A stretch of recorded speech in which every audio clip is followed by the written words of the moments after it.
Welcome everybody to 52 Living Ideas. Tonight is the Analects. We'll be covering book 13. We'll first have a reading, either one or two, and then we'll go to Jason's translation, and then we'll open it up for comments about the specific passage that we've just covered. At the end, we'll have about 30 minutes left over for comments. So with that, I already checked. So today, let's do a few more reading. So I plan to do 1 and 2. Okay, for first section. So okay. Would anybody like to read their translation of the Analects? I can read mine. Oh. By all means. Thank you, Yola. Sure. This is 13.1. Yes, please. 1 and 2, please. 1 and 2. So 1 is, Zilu asked about the way of governing. The master said, take the lead and then put the people to work. Zilu asked him to elaborate. The master said, do not let up on your effort. And 2 is, Zhonggong, after being appointed as a steward in the Ji family, asked about the way of governing. The master said, the first thing is to assemble your staff and to assign them to the right positions. Try to overlook their minor shortcomings. Promote those of outstanding talent. How can I recognize those of outstanding talent in order to promote them? The master said, promote those you recognize to be outstanding. As for those that you miss, will other people let them slip by you? Thank you. Would anybody else like to read their translation?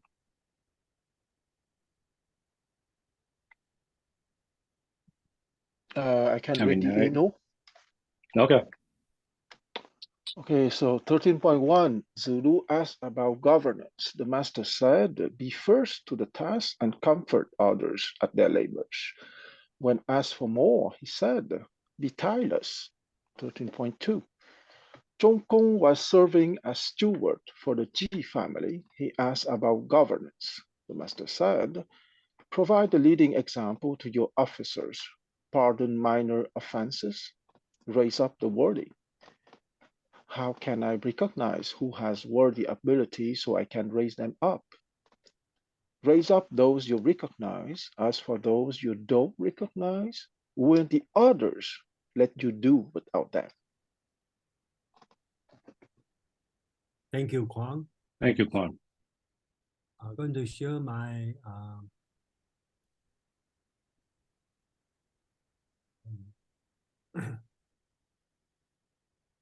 okay, so book 13, the title is Zilu, and traditionally Analects use the first 2 Chinese words as the title of book. So this one is, the whole book is not about Zilu, the Confucius, one of Confucius' main disciples, but because it's a start from Zilu. So I want to read 1 and 2 together because these 2 are 2 different disciples ask the same question. So first, Zilu, just to remind everyone, he is probably 9 years younger than Confucius. He always accompanied with Confucius. So his relationship with Confucius is kind of like, brothers. So it's a little bit different. So later on today, you will read another dialogue about Zilu. Yes, 13.3, chapter 3 is another thing about Zilu. So Zilu asked about governance. The master said, lead the people and work hard for them. Zilu asked for more. The master said, don't be discouraged.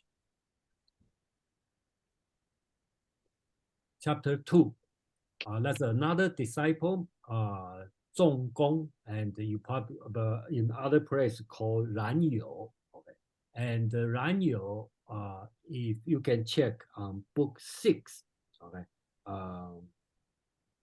book 6, yes, it talk about Yong Yong, okay, or Yong Ye, okay, because his name also Ran Yong, okay, and in book 6, Confucius said he can be in charge of office, so he is very good in management. So I will read this one as kind of a Confucius teaching of his idea of management. Another way is MBA program.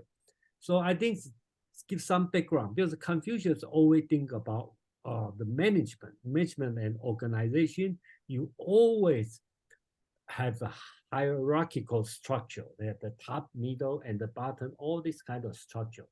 And then the person on the higher position should be more virtuous and more capable. Okay, so Cai and the Neng, which we will translate as more worthy and capable. Okay, this person should be on the top. So that's Confucius' idea. Okay, so here, 仲公, okay, also Ran You or Ran Yong work for the Ji family as the chief minister and ask about governance. Same question, right? So the master said, first, provide an example for the office, then forgive people for minor mistakes, and then raise up worthy and capable people. Talk about 3 things, right? Since he is in charge as the chief minister, so he said, provide a good example for the officer. Then forgive people for minor mistake and raise up the worthy and the capable people. Then 仲公asks again, how can I know who are worthy and the capable people so I can raise them up?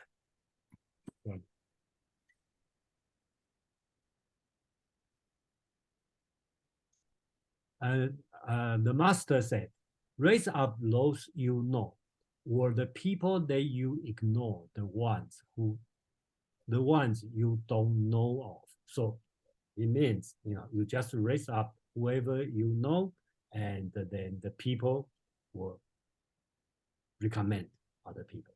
So that's it. Thank you. And Aman, please. Yeah, thank you. I like this translation. I feel like we're kind of getting into the meat of Confucius teachings. And here we're getting a management course. That's kind of what he's driving at. How do you manage well? Well, you be a good example and you elevate those with capability. It reminds me something of a phenomena that I encountered working at a hospital where floor nurses would often be promoted until they were managing a team of other nurses. And the mistake that you'd often see would be they're still trying to be a floor nurse and they're trying to tell floor nurses how to do their job as well by doing it the way they want to, or doing it the way they think it ought to be done, not realizing that the skills of managing people are different than the skills required to actually work in the job at a floor level. And this is true in any industry, but nursing in the hospital is where I saw it primarily. To be good at managing people means 2 things. 1, encouraging their strengths, promoting those who are capable of doing their job to do the job that they are hired for, and setting an example and forgiving quote unquote minor offenses, things that I wouldn't have done it that way, yes, but did the job get done? And so I feel like these 2 are Confucius wading into the realm of managerial training for students of his who are primed to be able to go and do that sort of work. Yeah, I don't know that there's much more to say about these 2 chapters than that. I'll hand it back over to you, Jason. Yeah, one thing I'd like to mention is in today's the society, or especially in the MBA program, we seem to believe the manager should have a different managerial skill, right? So other than the technique, but during the Confucius time, and then he did expect the person on a higher position should be more capable and should hold a higher virtue. Okay, so that's Confucius' idea, which is probably very different from today's.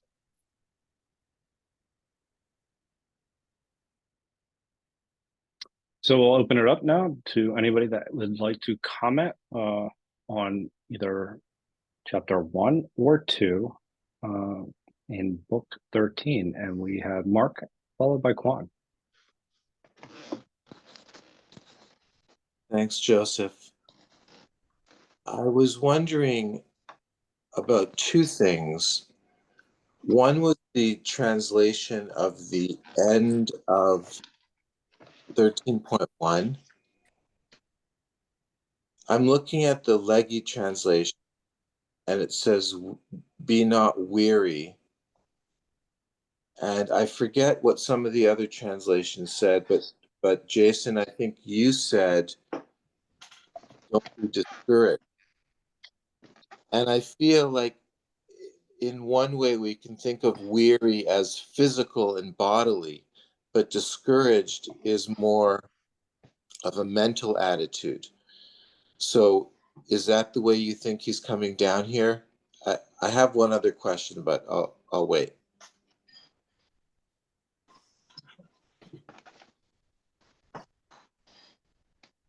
Yeah, So, yeah, I do struggle with this word, and the Chinese word called wu juan. Okay, juan means tile. Okay, in general, that's why I think Leggy translates as tireless. But juan, this word put together during that time, it also means you are worn out. You are this spirit. Okay, you have no spiritual on that. So in this case, put in the context, and I think Zilu is full of energy, and he's not the person like lazy butt. Okay, so then you will say, okay, cheer up. Okay, don't work tirelessly.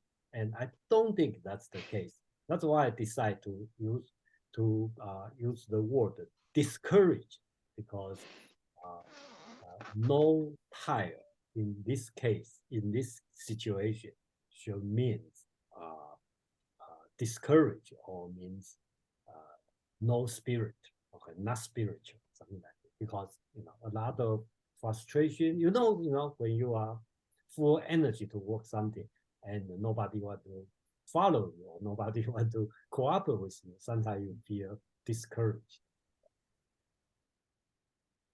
And what's your second question? I know you what's always the follow-up?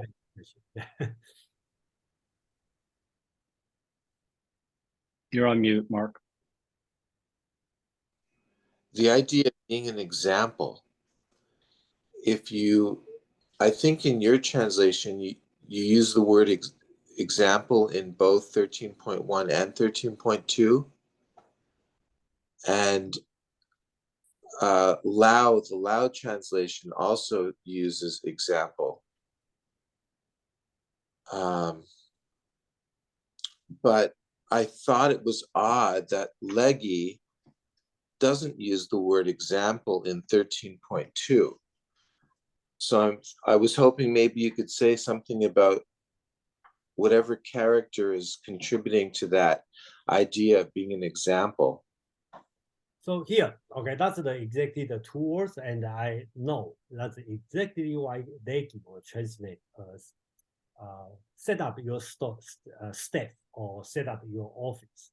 Okay, so that's the word 有司. Okay, 有司 means office, staff, this kind of meaning.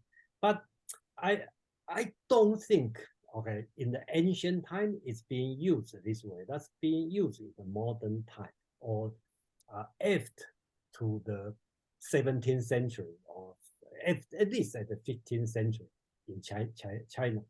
But I don't think during that time Because we all know Chinese culture, Chinese politics is very bureaucratic, but in the Confucius time, it's not at all.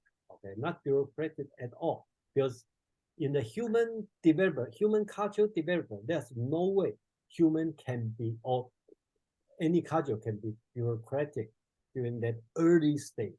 So this one you can also means have example. So it will fit to Confucius' teaching about MBA managing, how to manage people. So that's why I translate as first set up example for other people. That's the reason. And thank you for asking this question. Next up, we have Quan. Yeah, I think that not to be tired or not to be discouraged are good translation. Maybe there is a fancy word, it's may be unremitting, okay? But unremitting is not a word that is used very often, but it's one possibility. That being said, I, I think that 13.2 is very timeless or very everlasting because provide a leading example to your officers. I think it was excellent at the time of Confucius, but it's still excellent nowadays because most of the time when you're in high position in the management or in the army or any organization, most of the time what is asked to you is not to do some specific work, but be an example in general. And there's an excellent French marshal who, when asked to provide a definition of leadership, gave an outstanding answer. I would say it in French, and after I would try a translation because there's a play of word that is cannot be translated. Okay, and it's Maréchal Lyoté. And for him, leadership is ne rien faire, tout faire faire, ne pas laisser faire. Meaning, don't do anything, ask your subordinates to do everything, but don't let people do things that you don't approve. Okay, so ne rien faire, tout faire faire, ne pas laisser faire. Of course, even if you don't speak French, you see that faire is repeated many times, and it's a play of word that is untranslatable. But in a nutshell, be an example. You don't have to do small things, and you have to be there to stop the troublemakers. Okay, those are the three main things for a true leader: to stop the troublemakers, be an example, and you don't have to do small things. Very good. Yeah, thank you, Kwang. I think that's very good, and then you will fit on the chapter 4. I think that's exactly my interpretation of chapter 4. We will see. Okay. Does anybody else have any comments about either one or chapter 1 or 2 in book 13? I think this. Yeah, go ahead. I got just one thing to add. I wanted to say, I don't think what I was saying before about management training is incommensurate with some of what we were talking about before. The idea of being the example, being the leader. What Jason was saying about it is the onus of somebody in a higher position to be more virtuous, to be an example for those beneath him, to help them to lift up. I think those things are absolutely connected. Agreed. Yeah, I mean, one of the things I think that this is really relying heavily upon is it being a meritocracy, like that you're actually, when you're promoting somebody, you're doing it because for the right reasons, not just because it's some political move.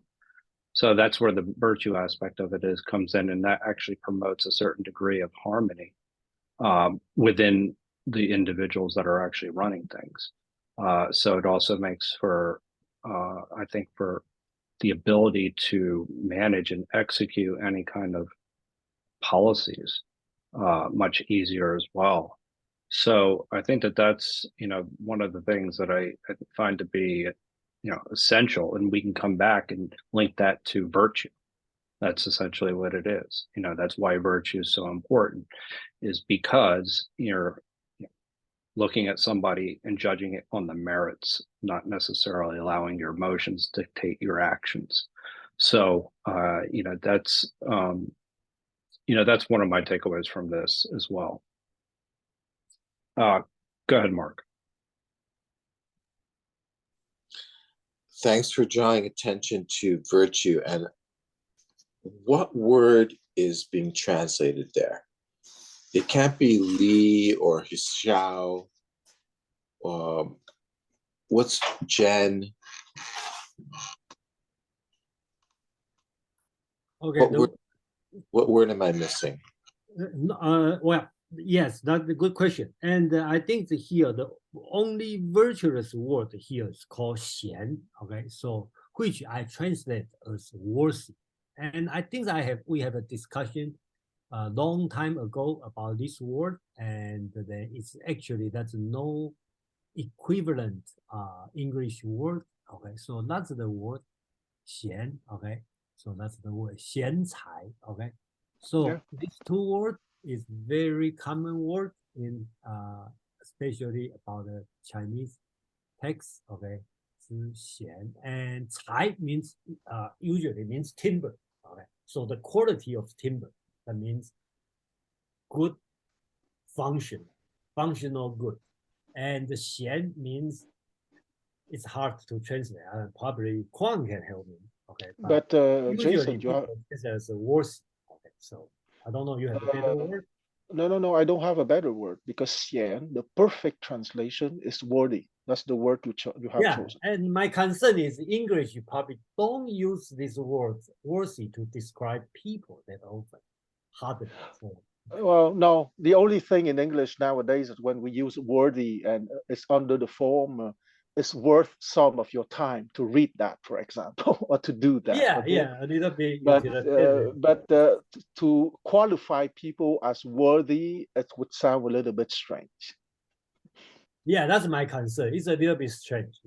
Yes, but xian, worthy is the perfect English word for xian, like gentleman is the perfect English word for 君子. Yeah, but when you call somebody, you are the worthy people. Sounds like, I use you as a means.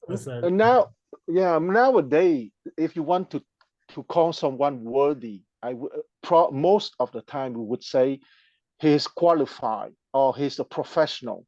Okay, because those are the more technical contemporary word for worthy. But I would say that to use qualify or professional to translate Confucius would be completely non-appropriate. Yeah, I agree. So, Allison, welcome. Hi. Yeah, I was thinking about a couple things in there. I think politicians sometimes, like we saw this in the pandemic, sometimes when everyone was asked to stay inside, and then certain politicians, and not just in America, but Europe, they were throwing parties and going out to eat and doing all the things that they themselves told everyone not to do. And then people became very angry at them for doing it because they weren't they weren't being a role model. They were the leader, but they weren't even following their own rules, really. And the really funny example was when there was, the shutdown in New Jersey, and like a government shutdown, and then Chris Christie went to the beach, and there was this meme of him on the beach, but people were angry, and that one they made, they laughed at it. But really, if you're in that role, that position of power, and you want people to behave a certain way, the best way to do it is by showing them how to do it and living up to it yourself. And then I think also the idea of raise people up, I really feel like people do better when you, err on the side of raising them up rather than putting them down. I don't know. I've noticed a lot, like as a teacher in classroom management, the teachers who have this idea of like, go in and be tough for the first 3 months and don't smile, they tend to have the worst behaved classes. Because if you, and you know, we always think if somebody thinks badly of us, we're going to give in to that because we're like, well, what's the point, you know? But if somebody thinks highly of us, we want to do well. We want to work harder to please them, you know, and also because they believe in us, so then we start to believe in ourselves. So just some thoughts I had about it. Very good. No, I think that that's a really important point and actually hammers home the whole concept of, you know, why it's important to act in accordance with your words. You know, so if you're going to have something like a lockdown, that you ought to at least, you know, adhere to it like everyone else. So as a way of being an exemplar of sorts, so that it then, you know, kind of at least people can connect to that. Otherwise, you know, the opposite would be true. Go ahead, Aman. I was going to say, I think Allison's example is absolutely spot on. And I wanted to point to the fact that, oh, sorry, I got a prompt that I'd never seen before.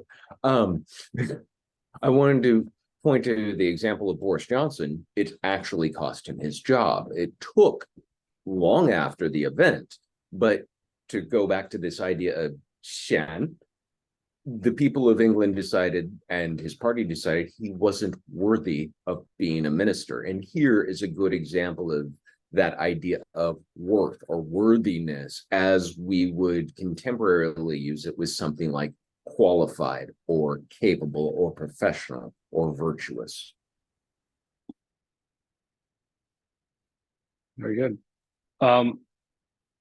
Mark, do you mind if we go to the next one, or is it anything pressing? No, it's just Or a little point that the same thing happened in Canada when I was there recently. The French transport minister, who's responsible for projecting an example of safety, was caught on a number of videos not wearing her seatbelt. And she had to face the public and face the music. Thank you. Yeah, one of the questions that I wanted to maybe come back to later that we can talk about at the end is that how do you know who to raise up? That's the other aspect of it. You know, what are the traits? I mean, and I think we've covered a lot of that as well. We've covered it mostly though on from how to a leader ought to be, but how do you know about the people underneath you? So maybe we could dive deeper into that as night goes on. So Jason, how would you like to handle the next? Let's only read chapter 3, and the next Okay. one only read chapter 4, because I think these two are important. Then that's put a little bit effort on this. So. Very good. So would anybody like to read their translation? I'm sorry, I can't. They're chapter 3. I'm sorry, I'm still getting through being ill.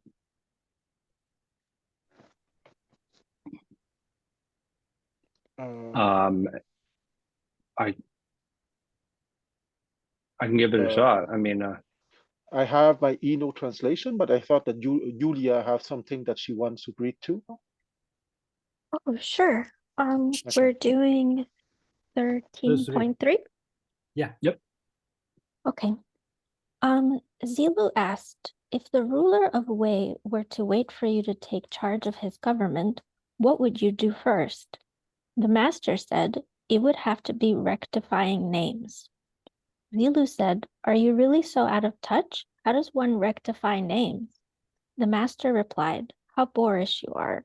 With things he does not understand, a gentleman would know to keep quiet. If names are not rectified, what is said will not seem reasonable. When what is said does not seem reasonable, nothing will get accomplished. When nothing gets accomplished, rites and music will not flourish. When rites and music do not flourish, punishment and penalties will take their place, and they will fail to be just when put into use. And when punishments and penalties fail to be just in practice, people will not know where to put their hands and feet. Thus, when a gentleman names something, the name can surely hold up in speech. When he says something, his words can surely be carried out in action. When a gentleman speaks, there is nothing causal or careless about what he says. Thank you, Yulia. So next we'll go to Guan.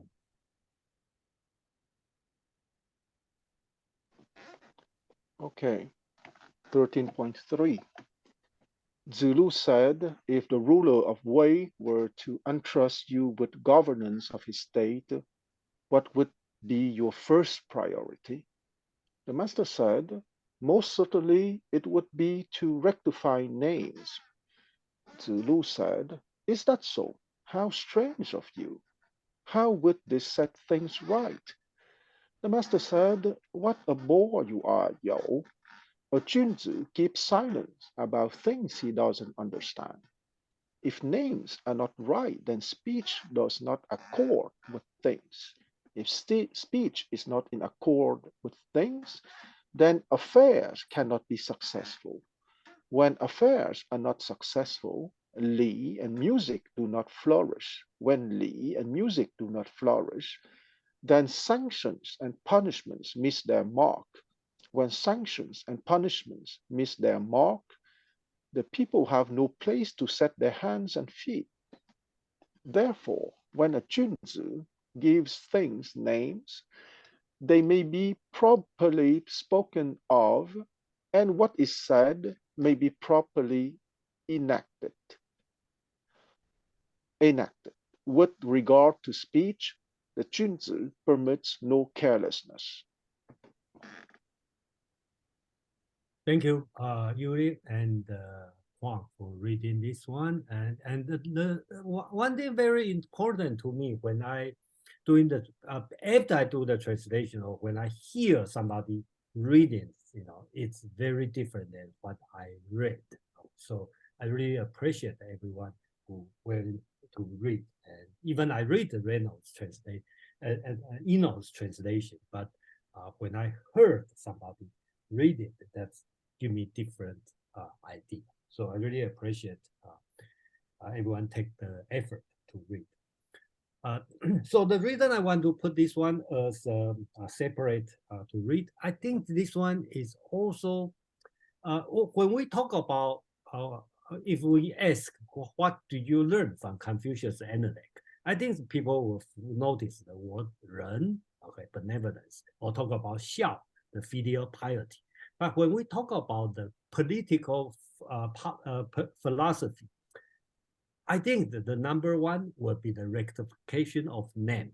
In book 12, I think we read last week or 2 weeks ago, we when Confucius answered the question, right? What have to do first? Okay, is he said the ruler as a ruler, minister as minister, father, sons, right? So you have to act what your position. So we call this one rectification of names. And usually, I think in Western and the Eastern philosopher all agree this one rectification of name is Confucius' chief or main political idea. Or we will say his uniqueness about political philosophy. But in the whole Analects, I think this chapter is the only one use the word rectification of name. Even this one is the chief idea, but Confucius only talk this once here. That's number one I'd like to focus. And number two is you pay attention the dialogue of Confucius and Zilu. It's not like regular teacher student. It kind of criticize, each other. And I usually read is not a harsh criticize, is a little bit joking or this kind of conversation. That's the way I read it. So I really like the relationship between Confucius and the Zilu. That's number two I'd like to do it. Number three, I don't see any verses in Analects, Confucius will answer such a long word, okay? Give you all the reasons step by step. Usually you only say, what's the meaning of 人, also a lot of people, what the meaning of wisdom, knowing people, only like very short answer. And this one, Confucius give you step by step. If you don't do this, then do this. If you don't do this, you do this. It's very unusual. That's why some people may think this one is not original Analect, probably later time people added on, but it doesn't matter. But I think that's make it this verse, this chapter special. Another thing is the historical background when Confucius in the way, okay, state of way. If we remember, that's a long time ago, and I still remember Kwang recommend a movie, right, talking about that's a beautiful lady, 男子, okay, so they have some story on that. So that's during that time because the father, the ruler of Wei, actually his father is exiled, and his father coming back to claim, his throne, and that's the situation during the this dialogue or this conversation. Okay, so that's why that's a very difficult situation if you can imagine, right? In the feudal lord, the lord actually is the son, and the father is exiled and coming back to claim. So in a way, you need to respect your father. In a way, you are the incumbent ruler, and then does your father have to bow on you because he is not the king or he's not the ruler? So that's a difficult situation. And the Confucius answer is rectification of name, and he didn't tell you how to rectify the name, but he only tell you why we need rectification of name. Okay, so that's Confucius' answer here. So let me read the translation Amang and I worked on. Zilu said, the ruler of Wei has been waiting for you to administer the government. What would be your first priority? Confucius said, it must be the rectification of names. Zilu said, is that so? You are so dogmatic. What needs to be rectified? So the Zilu answer in Chinese is Yu. Okay, that means you are following something. Okay, so it's kind of I don't see any disciple dare to criticize Confucius and use this word, and Zilu is the only one. So and Zaiwo is the one who will challenge Confucius' teaching, but Zilu in this way he criticized Confucius. You are dogmatic. Okay, what needs to be rectified? And the master say, Confucius fight back. You are so crude, or you are so uneducated. Yeah, okay, so it means barbarian or whatever. Basically, I believe they are teasing each other. A Junzi should be silent about what he doesn't know. If named, okay, so here is Confucius' logic, okay, step by step. The names are not rectified, then what is spoken cannot be followed. If what is spoken cannot be followed, then work cannot be accomplished. If work cannot be accomplished, then the, which is ritual, and the music cannot be developed. If the and the music cannot be developed, then criminal punishment cannot be enforced. If criminal punishment cannot be enforced, then people cannot behave themselves. So to this point, Confucius is talking about the name, correct name or rectified name is the most important thing, because if the name is not correct, then your word will not be followed. And if your word is not be followed, then there's no job can be done. If no job can be done, then ritual and the music cannot be developed. And if there's no ritual and music, then people will behave badly. I think that's Confucius' concern. So then he go backward on the logic, say, therefore, what a Junzi name, what a Junzi has named must be able to be spoken, and what he has spoken of must be able to execute it.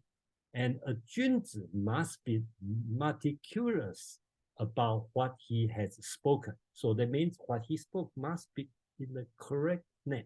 So that's the Confucius. I would say these verses will be the Confucius' main teaching about the political, which is rectification of names. So Amam, I will stop here, and Amam, please. Yeah, this is the meat I was talking about. And I could wax on and on about Zhangning, or the rectification of names.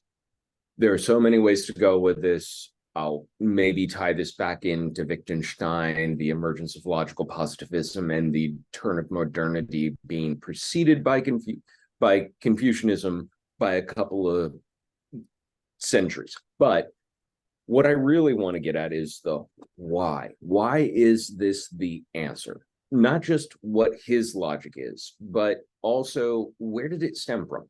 And I think I mentioned this way back when. He's living at a time where these princelings, these dukes, these lesser officials have begun referring to themselves as Wang, or king.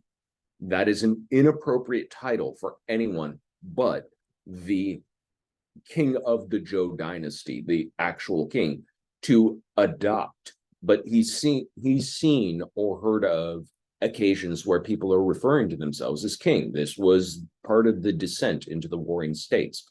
Those Ba Huang, or false kings, were the people Confucianists pointed at as it's their fault, because it's sort of like the question of nobody questions if the Civil War was insurrection because you had the Confederate 15 states get together, shred up the Constitution, write up their own, and say, we're seceding. It's very obvious that is a component, a major component to the insurrection that was the cause of the Civil War. But there were antecedents to that.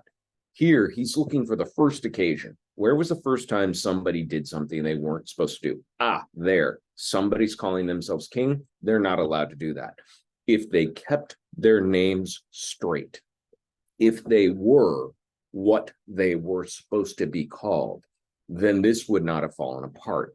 This is the linchpin of logic to why the rectification of names was, to Confucius' mind, the linchpin to stopping the decadence of the Spring Autumns period and staving off the warring states.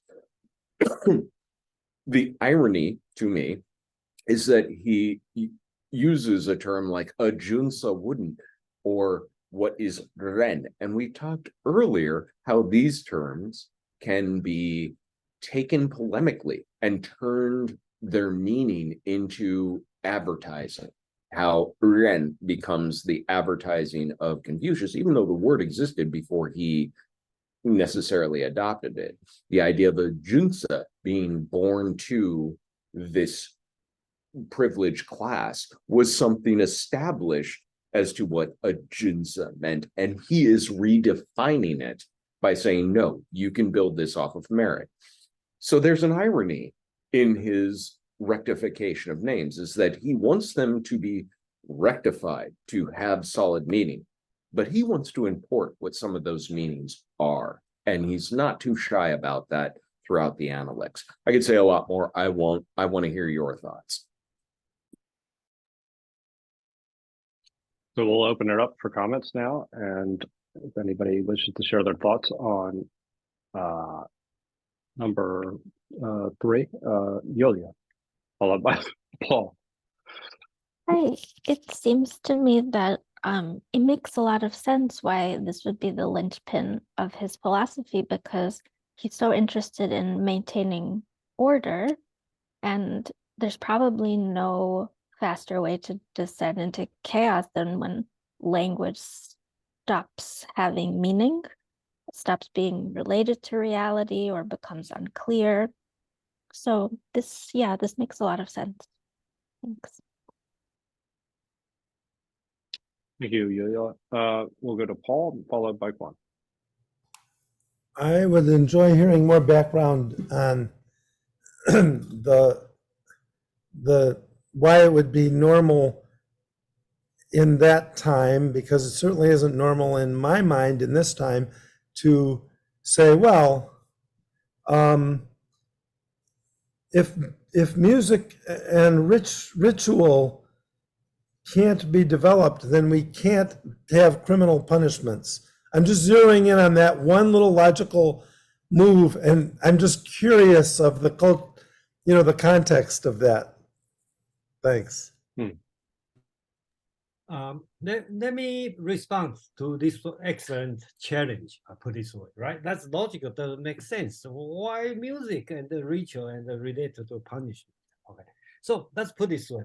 Typically, in Chinese ancient aristocratic society, if you are a nobleman, you're being governed by ritual. Okay, and if you are common people, you governed by the criminal law. Okay. So that's the difference. So they have the common saying, right? The nobleman, all right, you use ritual, and then you don't have to put the person, the nobleman, in the prison. You just draw a circle, ask him to stay there. He will stay there because he feel very shameful on that. And for the common people, you have to put in the jail. That's the tradition. So that's why this connect together. So in today, you may say, it doesn't make sense. If you don't listen to music, then you don't subject to the punishment. And back to the Plato's law, okay? If you read the Plato's laws carefully, you will find out he put music education is in an important role, and put the music education related to the law. Okay, so I also find out that's very interesting in the ancient time. Yeah. Quan. Yes, I think that this not chapter but paragraph is very interesting because it can be interpreted at two levels. First, the historical level, meaning the relation with what happened when Duke Ling of Wei died in 492 BCE, and when he died, there was a crisis of succession, and not everyone in that family behaved in a very inappropriate manner. What is amusing that the princess Nanzu, who plotted a lot to put her son Prince Ying on the throne, her efforts was completely wasted because Prince Ying was the only clever man in all that story, because he refused the throne that his mother offered him. That being said, I will not go into the details of the story. The other thing that would be interesting to mention is that let's not forget that the Analects is a book with many layers. That layer is probably from the 4th or the 3rd century BCE. And what happened in the 4th century BCE? Let's not forget that Confucius died in 479 BCE, meaning that he died at the beginning of the 5th century BCE. Okay, so a century later, you have the development of a school called the Mingjia, okay, the school of names. Or I would make a very rough rapprochement with the nominalist attitude in the West, meaning that you can play with words and with sentences, but not necessarily taking into account that the epistemological development is to develop wisdom, justice, humanity, and valor. That Mingjia, that school of names, was, I would say, very equivalent to the sophists. Okay, you have people very talented, very clever, who talk very easily, and who would play with words, but in their attitude, they gave the impression that they disregard what is justice, what is virtue, what is humanity, and what is wisdom.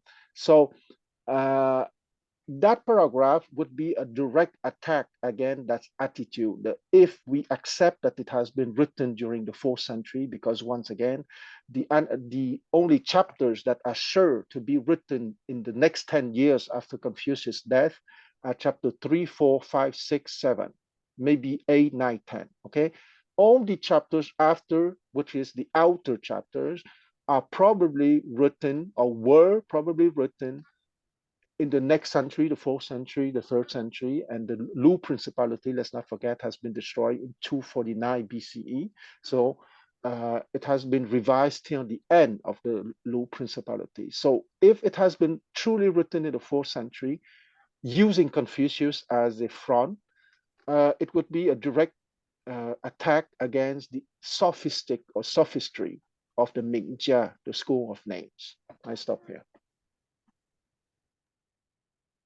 So thank you, Huang, to talk about this, because that's exactly I want to talk about the Mingjia, which is the school of names. And then probably a lot of people know Huang and I take a lot of things in a different view. So we are. I just want to express a little bit different view on this one, because most of people, I have to say, the consent, or I should not say consensus, but most people agree with Huang. Talk about the Mingjia is the reject or sophist, but I would suggest take another view. Mingjia or the school of name probably is supporting Confucius' view, because after the death of Confucius, during the warring state, a lot of name has been incorrect. So the school of name, their purpose may not be just a sophist or the lip service. They probably want to rectify the name for the sake of name, because they are Confucian scholars. That's just, I have to say that's a minority, not most of people do, but they do have some scholars think this way. I agree on this side. Okay, so I just like to mention this one only. And another way to understand this one is to compare with Taoism. If you ever read the Tao Te Ching, the very first verses, right? The Tao can be spoken, it's not so-called unchanging Tao. The name can be named, it's not the unchanging name. So Taoism, not only Lao Tzu, also Zhuangzi, the later time, they all reject the name. They see name as a title. They say that doesn't make any sense. So we should get rid of name. That's the Taoism thinking. Later time, 200 years later, the further development about the name is so-called legalism, right? When the legalism, they will take name in a different way. Here has a name, okay? You are the soldier, so you should do the way soldier have to do. If you match this name, you got reward. If you don't match this name, you got punished. So you will see just like Among talking about, we can take this one and talk for 3 hours and go through from Chinese to Western, from Confucius to Wittgenstein to Kripke and whoever, an analytical philosopher, and then to end this talk about this one. But that's the two things I like to give the example of is the Taoism thinking in a different way, and the legalism thinking in a different way. Thank you, Jason. Mark. This is so fascinating, because as soon as you started going through the logical steps, I thought of the Great Learning. And I wasn't aware that there was another passage that used the same logical structure and was just as powerful as the Great Learning. And the rectification of names, I'm not sure which one of you told the story earlier about, Jason, maybe it was you, the young kings or Aman, who were calling themselves king during the spring and autumn period, and then that led to the warring states. It reminds me of people today who want to call themselves president or leader, who may not in fact deserve the title.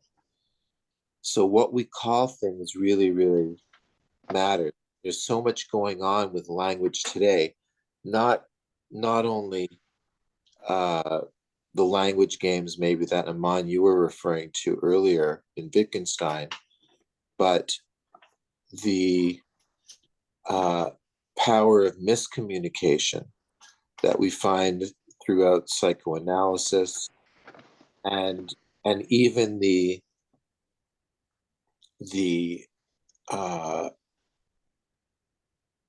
tendency to try to rename things.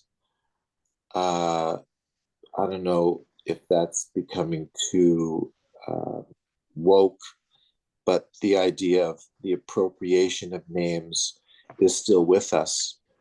And I think it's just unbelievable how insightful this is here. Thank you. And I guess my question about it, or at least one of them, would be if there's a discontinuity with what you were saying about the Tao Te Ching, where the name is, I don't know if denigrated is the right word, but not necessarily connected with the reality. Whereas here, I know you didn't use this in your translation, Jason. In the second of the logical steps, if the names are not correct, language is not in accordance with the truth of things. This is leggy. And I think you took it down a notch by saying something like, you won't be able to do things. So communication won't be possible. And that's something, well, just to focus the question on the relationship between names and reality here, whereas the possible lack of that connection as much in the Taoist.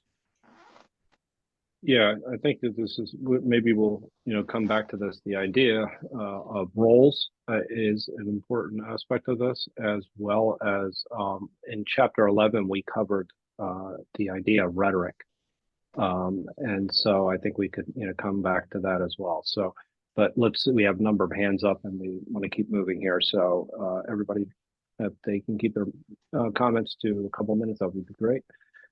Oscar, David, Allison, and Quan. Yes, good evening, everyone.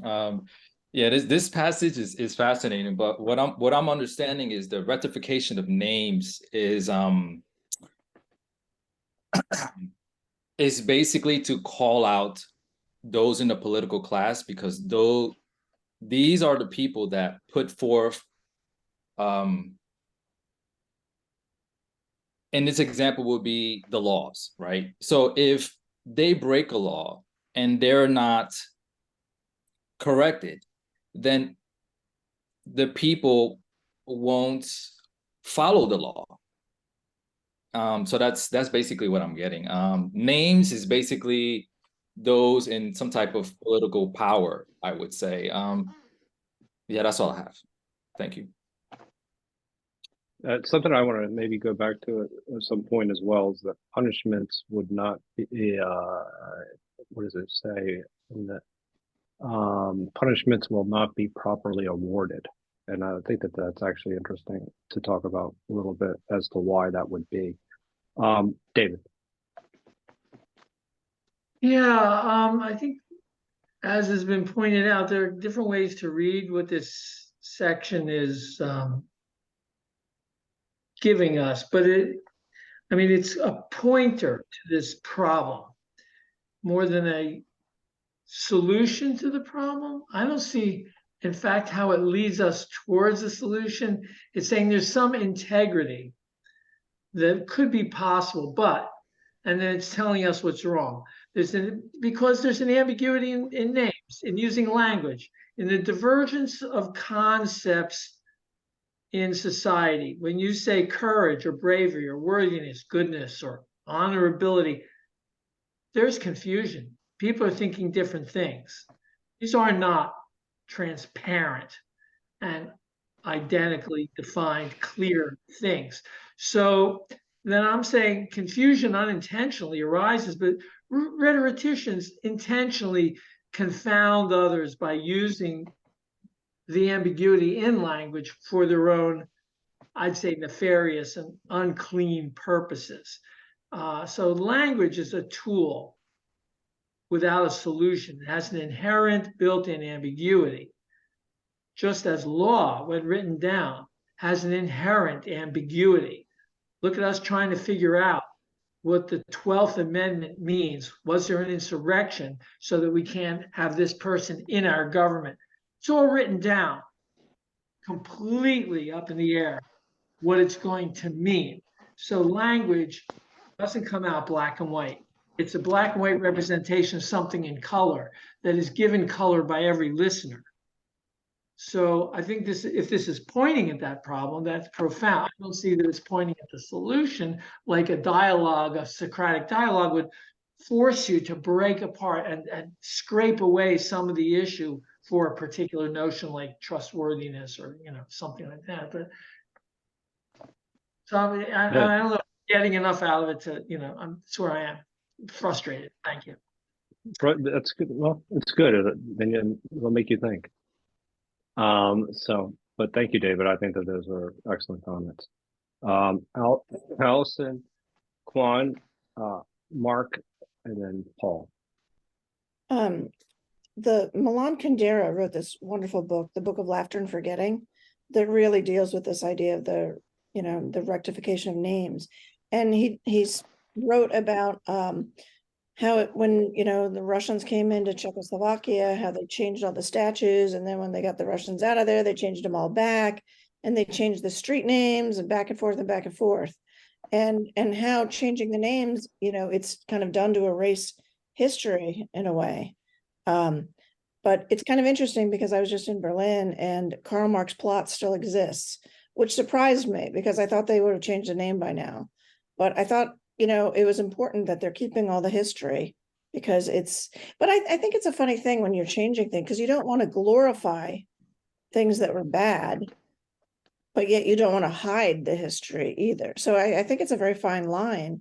And so the same thing when you're changing a name, even if it's a street name, changing a street name is a very powerful effect. So it's, but it's a tricky thing though, because, you know, it's powerful and you have to think very carefully about how you do it, I think. Yeah. Thank you, Allison. Quan.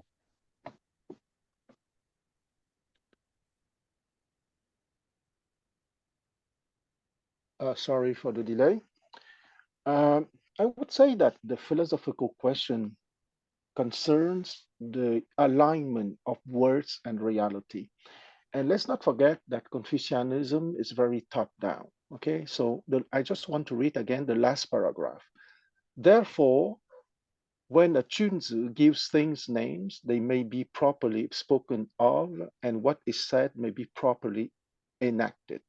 With regard to speech, the Chunzi permits no carelessness. Okay, so the last paragraph supposes that the person that is given the framework of words is already a gentleman, but in the epistemological journey, meaning of a gentleman and not of hereditary nobility. That's for sure that at the time of Confucius, that the person can be both an advanced and epistemologically advanced person and a person born into the hereditary nobility. And it happens very often that is the case. But it's the pretensions of the Confucian class or of this Confucian school that the Chunzi has to be the guardians of the matching between the words and the reality. It's their role in that sense. A little bit like in the Republic that Plato would ask what is justice and what is under what is justice is who are the guardians.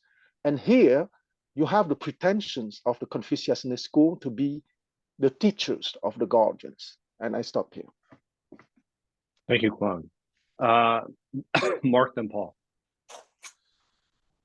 I just wanted to mention that I think there is a bit of a solution being given here, that names matter, that the words we use matter.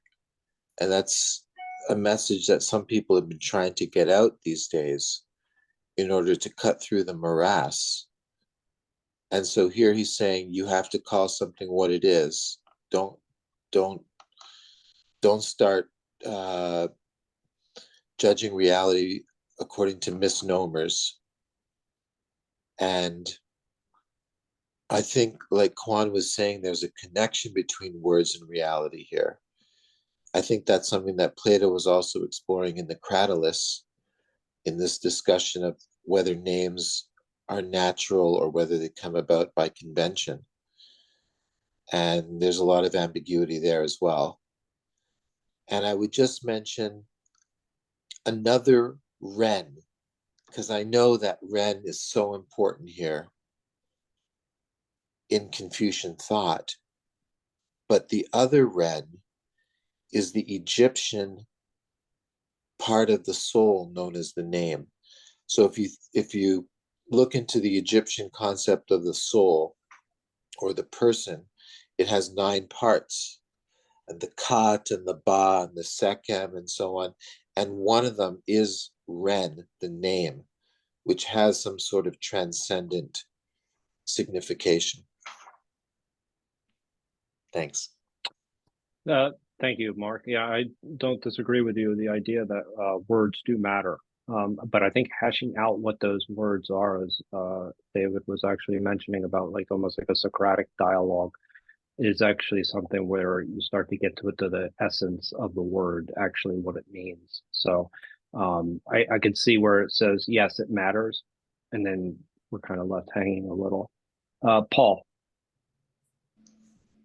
Yeah, I want to, I liked, I think that was David, or the person who talked about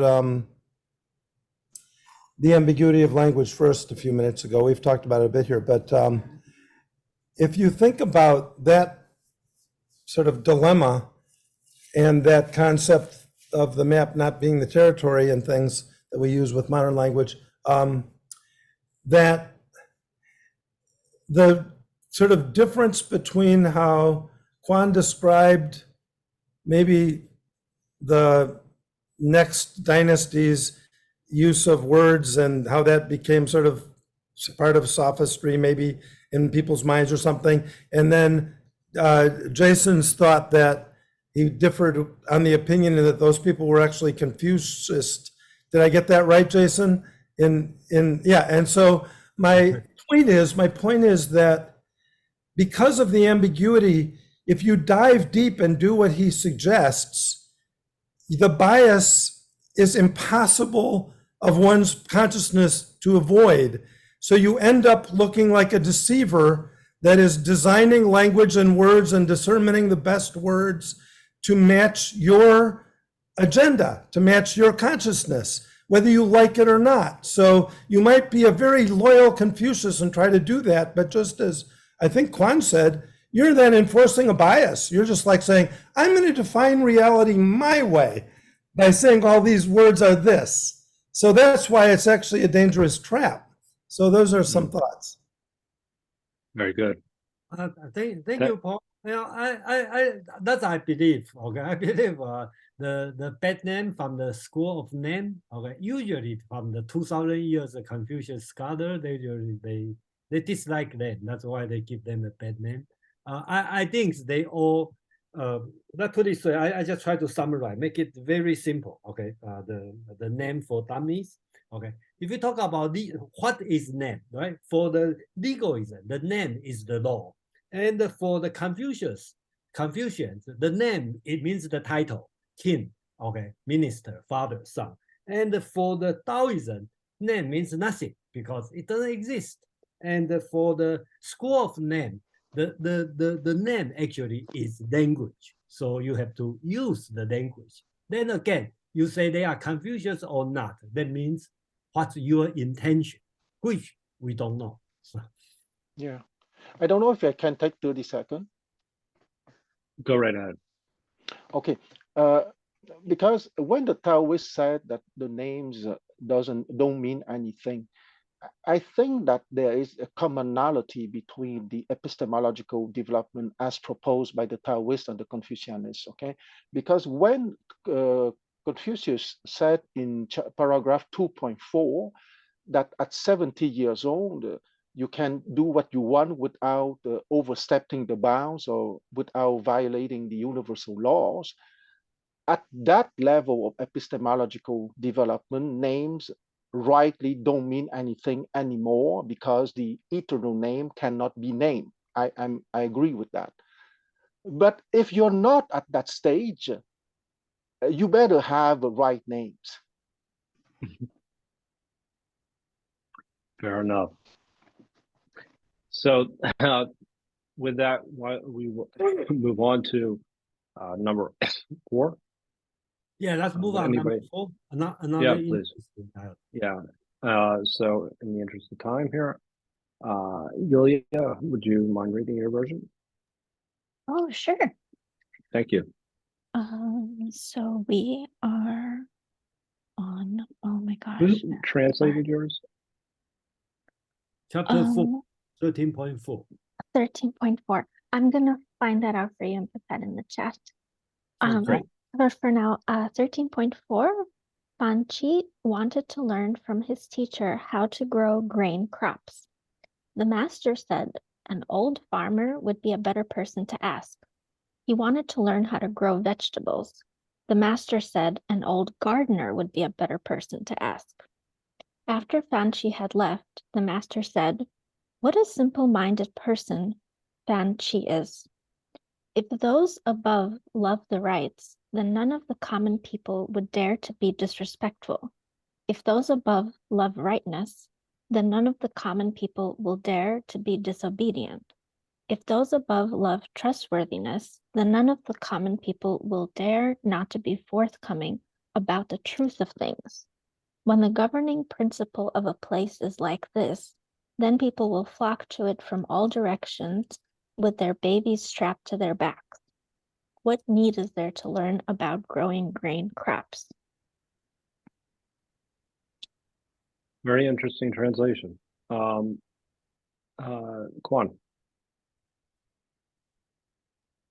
Okay, 13.4. Fan Chu asked to learn about farming grain. The master said, "Better to ask an old peasant." He asked about raising vegetables. Better to ask an old gardener. When Fan Chi left, the master said, "What a small man Fan Chu is." If a ruler loved Li, none among the people would dare be inattentive. If a ruler loved right, none would dare be unsubmissive. If a ruler loved trustworthiness, none would dare be insincere. The people of the 4 quarters would come to him with their children strapped on their backs. Why ask about farming?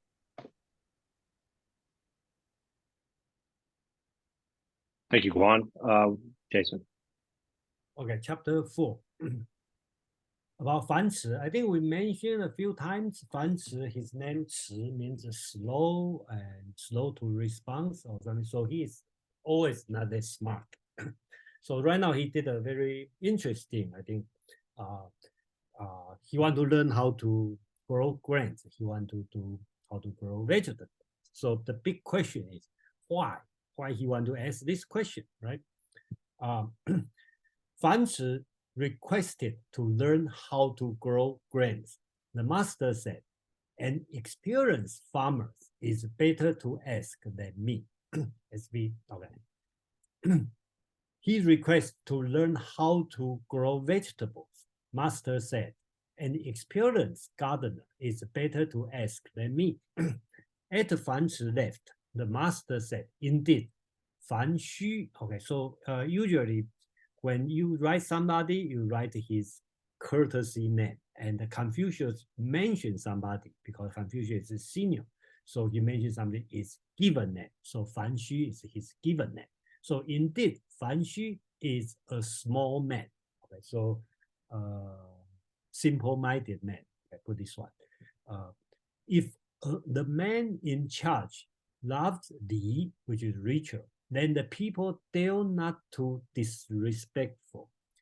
If the man in charge loves righteousness, then the people dare not disobey.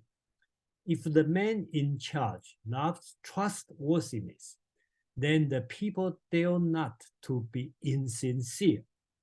In this way, the people will come from all directions, carrying their children on their back. What is the use of learning how to grow grains? So you might guess, number one, during that time, the most important for a country, okay, or if you are governor or you are in charge of some district or some town or some city, the main measurement of your success is how many people you have, right? So two things, two ways to have more people, right? So you have more kids, then you have more people. If you have more immigrants, right, people come to you, you have more people. So that's why Fanci want to learn how to grow grain, how to grow vegetable, because his solution is economic solution, right? Development economy. So people will come here to work and they live a happy life. Okay, so a lot of immigrants coming. So that's his solution. So he want to ask Confucius, okay, how to grow grains, how to grow vegetables. So in a way, you hire an economist, okay, to find a policy to grow it, develop your economy, so you will have more people. That's Fanci's solution. But Confucius' solution is non-economical. Confucius' solution is moral, right? So he tell him three things, right? First, rituals, okay? People were not disrespectful. Second, righteousness. Then people will not disobey. Number three is trustworthiness, which people will not be insincere. Doing this way, people living a good life, so people will come in. Another reason is Fanci, I think he always detail-oriented. That's why Confucius is talking common. He is a small man. That's Confucius. So that's my interpretation on this one, and I think this one is very interesting dialogue. Among, please. Thank you. I have two reactions to this verse, and the first one is glib, but I'm going to share it anyway, and that is Confucius would not have voted for Jimmy Carter. However, I don't think it's why you think it would be just by his deriding of the farmer or the gardener at first glance. The following line right after he says that he's a small man, he says, if the man in charge loves Lee, that's where it begins. I think he would have found Carter's penchant for carrying his own luggage anathema. That man violated the expectation. And this is kind of why he's getting these small-minded concerns as being, you could say, elitist in beneath the concerns of a man in charge. But Confucius was an elitist, and he believed that a person in charge should be elevated above this sort of peasantry concerns of trying to feed the people, bring people to you. And Jason pointed that out. This was a measure of success of a state, partly because it was more hands in the field. And those hands need not necessarily be well educated, but they would be attracted by your virtue. They would be attracted by your character. Therefore, the subtext of this is it is infinitely more important that you feed the character and mind of first of yourself and of your people, and food will follow. But I find it interesting, it's the second time that he has dismissed the concerns of feeding people as being of secondary consideration or of lesser consideration than the character of trustworthiness, the character of virtue, the character of character development.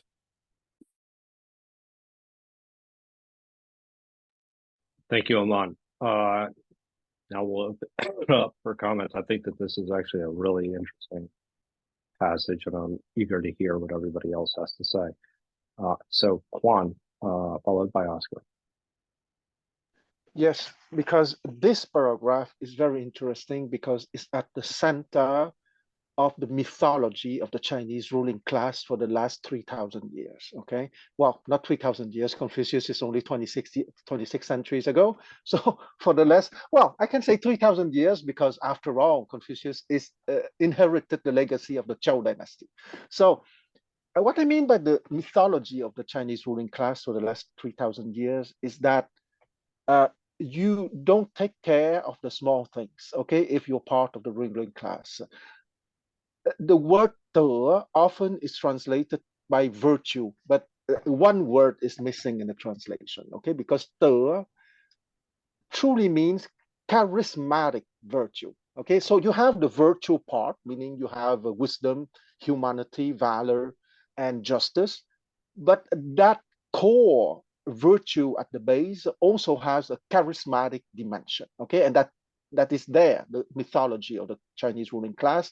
If that you have virtue, you would attract the xian, okay? What we talked half an hour ago, if we can translate xian by worthy. Worthy in the sense of qualified, of capable, of professionals, okay? So you have a hierarchy. You have the charismatic virtuous prince or sovereign, attracting the capable people, the xian, and those capable people would manage stuff, and they would manage the technicians under them, like the gardeners or the peasants, okay? And the ruling class doesn't have to take care of those small things, okay? That is the mythology of the Chinese ruling class, because if you have charismatic virtue, you don't have to take care of those small things. And I would like to mention one practical example. During the Song dynasty, during the 11th century AD, there was a polymath named Sheng Kuo, Shenkuo. And he mentioned the guy who invented the movable printing, the movable print object, okay? So that movable printing object has been invented by a guy who was not in the upper class, and his name was Pi Sheng. And if that Sheng Kuo did not manage to mention Pi Sheng being the inventor of the movable type, he would have been forgotten completely for history. So, but that guy made a major invention for the history of China and for the history of mankind. And that guy, Pi Sheng, was born in 990 and he died in 1051. And the two lived at almost the same time. So I want to mention the mythology of the Chinese ruling class, but I also want to mention that sometimes within that class, there are people endowed with common sense that are capable to acknowledge the achievement of someone not part of that ruling class. I finish here.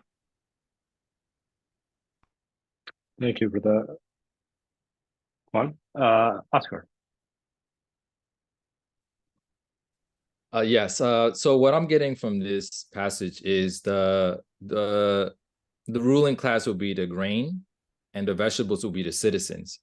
So when the master said that he is a small man, again, what Aman said about worrying about the citizen, what the master is saying, it should be more important to.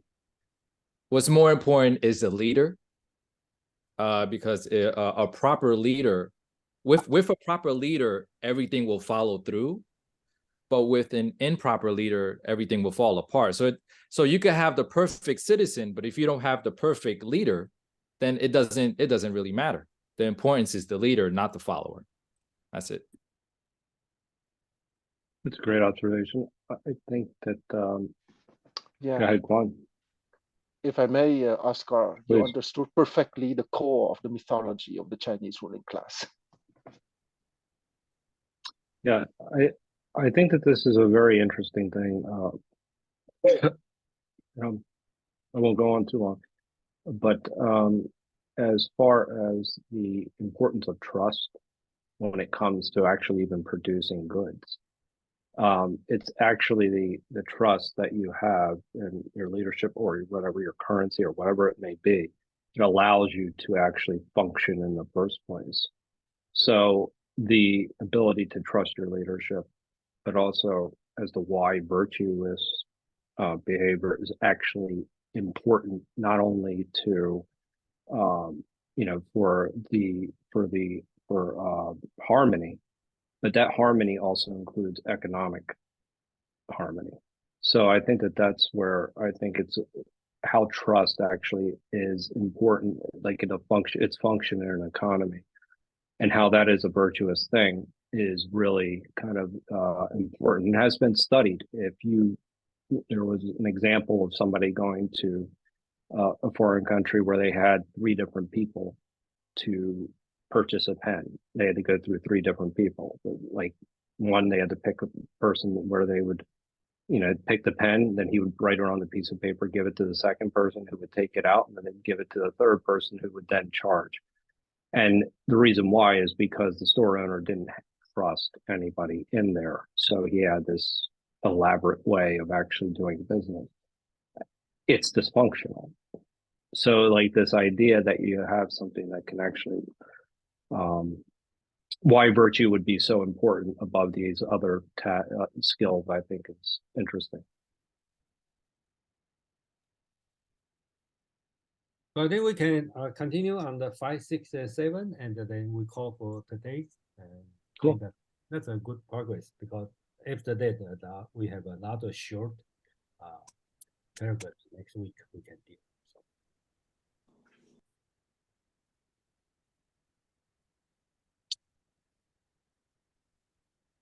So, Julia? So could I just mention one thing about this? I'm sorry I had to get logged off for a second. But it seems like the virtues of the people, the common people, correspond with the virtues of the rulers here. Whereas if you think of something like Plato's Republic, each class has their own specific virtue. But here there's more of a relationship of, I don't know. Mm-hmm. Yeah. But it was expected that the guy born into the nobility would be more capable to develop the virtues than the peasant. So there was a class of prejudices. Even if later on, theoretically, it was open for everyone, and Confucius played a major role here. Yeah, Mark, you asked a very big question, right? So let me rephrase your question. Would be like Plato, right? We talk about 3 classes, okay? Yeah. Have a different kind of virtue and overall achieve justice as the entire in harmony. Or we talk about the ruling class and the community have the same virtue. So that's a big question, and we can have an endless discussion on that. I think, but my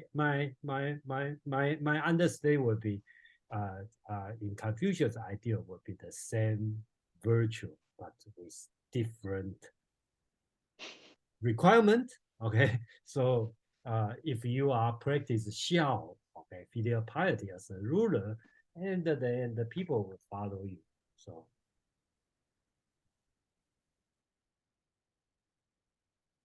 Good, David.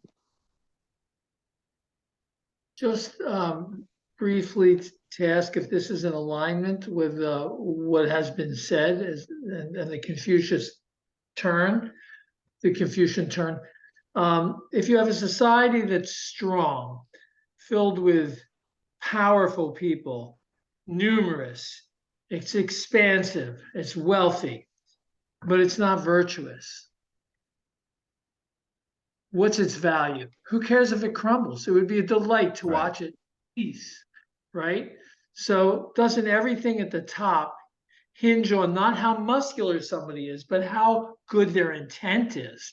So how virtuously they can align themselves. Is that what this is saying? Piddly stuff compared to the virtues. I'm gonna just say It's- yes. And it's consistent with, I forget the student that was actually, who was working for somebody who had a lot. And he said, why are you working for this family when they have so much and everybody else has so little? So this element of, yes, it's not just about producing or, having a productive economy. It's about some form of justice. Yeah, that sounds like it might be the Statler family, that pharmaceutical family. It would apply in so many cases. Right. So we'll go to five, 6, and 5, 6, and 7. 5, That's- 6, and 7? Okay. Yes. Yes. All right. Please. So 13.5. The master said, a person may be able to recite the 300 poems, but if he is unable to put this knowledge to full use when he is given a political assignment, or if he is unable to hold his own in a diplomatic exchange when he is sent abroad on a mission, no matter how many poems he has learned, what good will it do? 13.6. The master said, if he himself is upright, he does not have to give orders, and things will get done. If he himself is not upright, even though he gives orders, they will not be obeyed. 13.7. The master said, the political institutions of Lu and Wei are like brothers. Okay. Thank 13.5. The master said, if a man can recite from memory the 300 odes of the poetry, but when you entrust him with governance, he is unable to express his meaning, or when you send him to the four quarters on diplomatic missions, he is unable to make replies on his own initiative, though he may have learned much, of what use is he? 13.6. The master said, if he is upright in his person, he will perform without orders. If he is not upright in his person, though you give him orders, he will not carry them out. 13.7. The master said, the governments of the states of Lu and Wei are like older and younger brothers. Sounds like a criticism of our current system. Okay, so let's put Gotcha. so here's the 3 short verses. Okay, so the first, chapter 5, Master said, if a man can recite the 300 poems from the book of old, whenever we talk about 300 poems, that means the ancient book, the book of old. Okay, but he cannot express their meaning in governmental administration, or he cannot reply to points in diplomatic mission. Then even though he learned a lot, what is the use of his learning? So that's my personal feeling about the Confucius teaching in general. All the study, all the virtue is not the end. I think somebody asked the question, the friendship is the end of the means. I always find out Confucius have the perfect idea, highest point there. So the friend, virtues, and the study of 300 points from the book of old, they all had as a means to bring you to the higher good. That's Confucius' teaching on this one. Chapter 6, the master said, if one's self is rectified without issuing an order, work can be done. If oneself is not rectified, even after issuing an order, work cannot be done. So as I'm debating what's the right word to translate as this word, 正, okay, and usually translate as upright, like Eno and other scholar all translate as upright, but I kind of feel this one should be more action than just a virtue. That's my feeling, but I'm not 100% convinced. So I would be appreciate it. Anybody have any comment or suggestion here? But this chapter basically talk about the Confucius way of management, right? So if you make yourself virtuous, you set up yourself as an example. You even don't have to issuing an order. The work can be done because you see you are doing something, people will follow. And that's why could be Fan Ci is thinking about, he probably think I'm doing the growing the vegetable, but people will follow in the growing vegetable. If I work as a carpenter, people will follow me working as a carpenter. But I think the Confucius is talking about is the virtue, not the technique. Okay, so that's why in the Confucianism, being a virtuous leader is probably the most important thing. Chapter 7, and we will end here. Master said the politics of Lu and Wei were brothers. So they are talking about 500 years ago during the Duke Zhou, okay, the Duke Zhou, Zhou Gong, who is Confucius' role model, let's put it right. All of Confucius' effort, he want to restore the social order to 500 years ago, which is Duke Zhou. And then Duke Zhou's first son was the founder of state of Lu, which is Confucius' state, and which always preserve the ritual of original ritual from Duke Zhou. And Wei is another state. The founder was the younger brother of Duke Zhou. Okay, so that's Wei. And unfortunately, during this time, Confucius' time, is not always follow the rituals of the ancient time. Okay, so that's why Confucius mentioned these two states, even they look different in many things, but 500 years ago, they were brothers. And this one, it become a common saying during even today, people will say, oh, Kwang and I, oh, we are 500 years ago, we are in the same family, something like this. So, that would be kind of this kind of thinking. So people, no matter where you stay in called the Chinese society, always will think or use this one to say, oh, we all in the same family 500 years ago. So I'll stop here, and Amang, you have a final. Thank you. And since we're going to open it up, I'm going to take advantage, but I will try to be as terse as I can be. On these three passages first. 13.5 is the antithesis of fake it till you make it. You don't get to fake it in Confucianism. If you're faking it, you haven't made it. Full stop. 13.6, once again, rectification. But here, rectification of self is tantamount to proper character, like the rectification of names is tantamount to restoring society's order. And 13.7, the kingdoms of, or the polities of Lu and Wei as brothers. This is actually a little glimpse of extension of the concept of Ren, taken to a macro level. Ren is all about the intercourse between people and how that is the interaction that it takes to rectify somebody, to better themselves.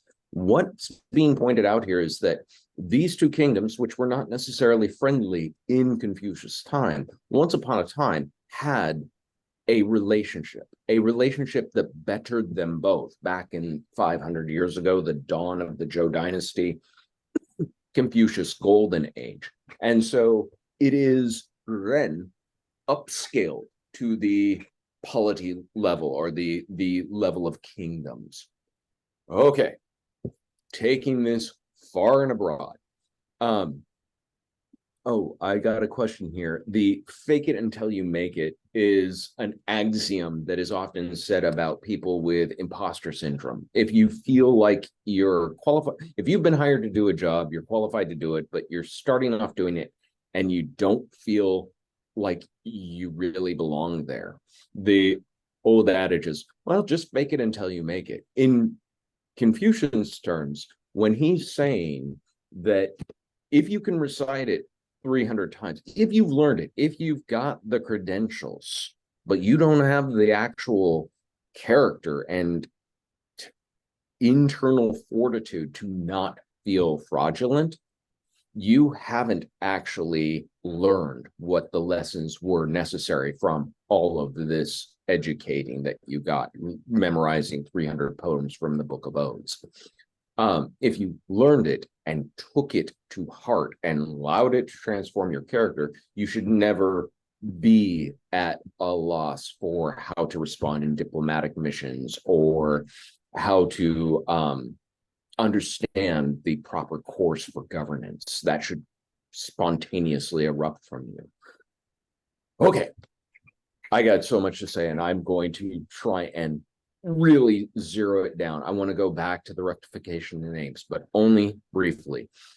Paul asked the question about music and how that tied in.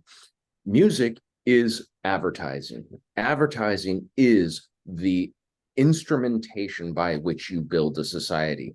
We think of music, go back to your grandparents or great grandparents and try and appreciate that the only music they ever heard was live performed.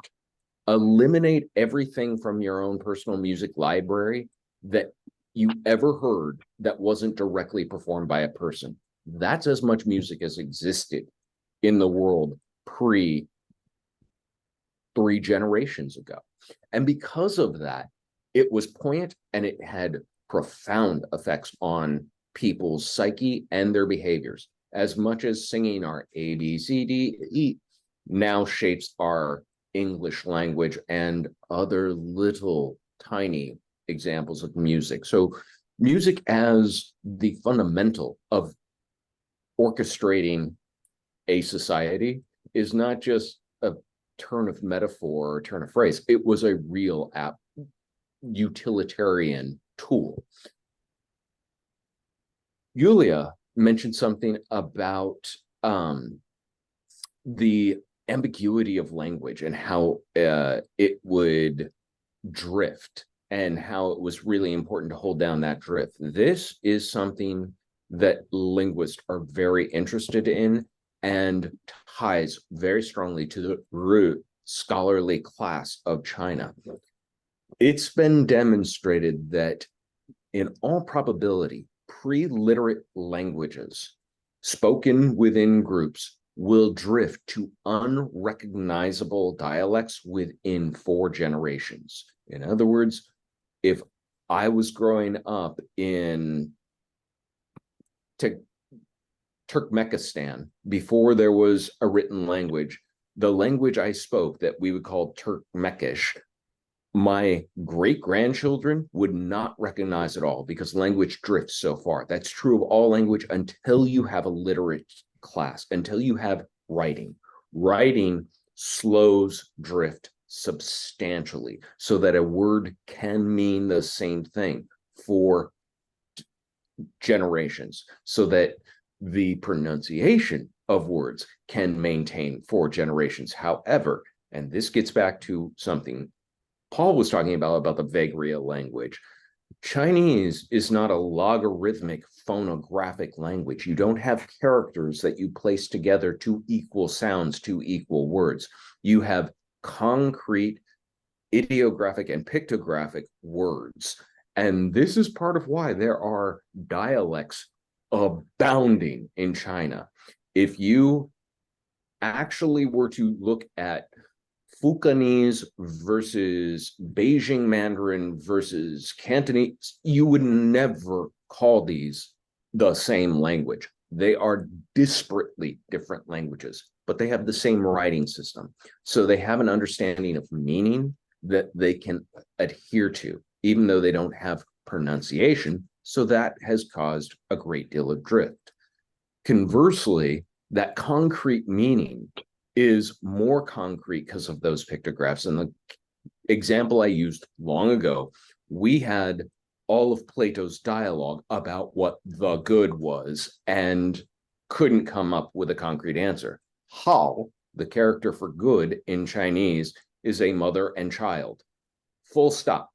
There's no ambiguity. There's no vagary. That's what equals good. So the concrete concepts are much more attached, and you don't have the propensity for language meaning corruption as readily as you do in something like the English language.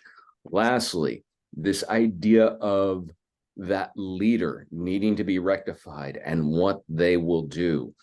I've long said that the true function of a president in the US is to inflict their psyche upon a nation, because I've watched how one administration to the next, to the next, to the next, the entire zeitgeist seems to shift into a reflection of that leader's sort of inner psyche within certain levels and certain degrees.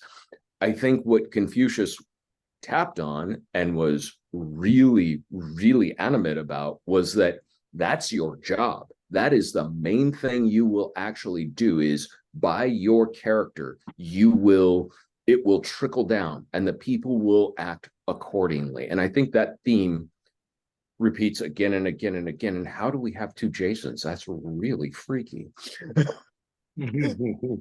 I digress. Those were the thoughts that I could not let escape. I could talk about rectification in names, its relation to Taoism, and 101 other things about this period in time, but I want to give you guys time to talk freely, because this is some really interesting stuff that we're getting to in the Analects.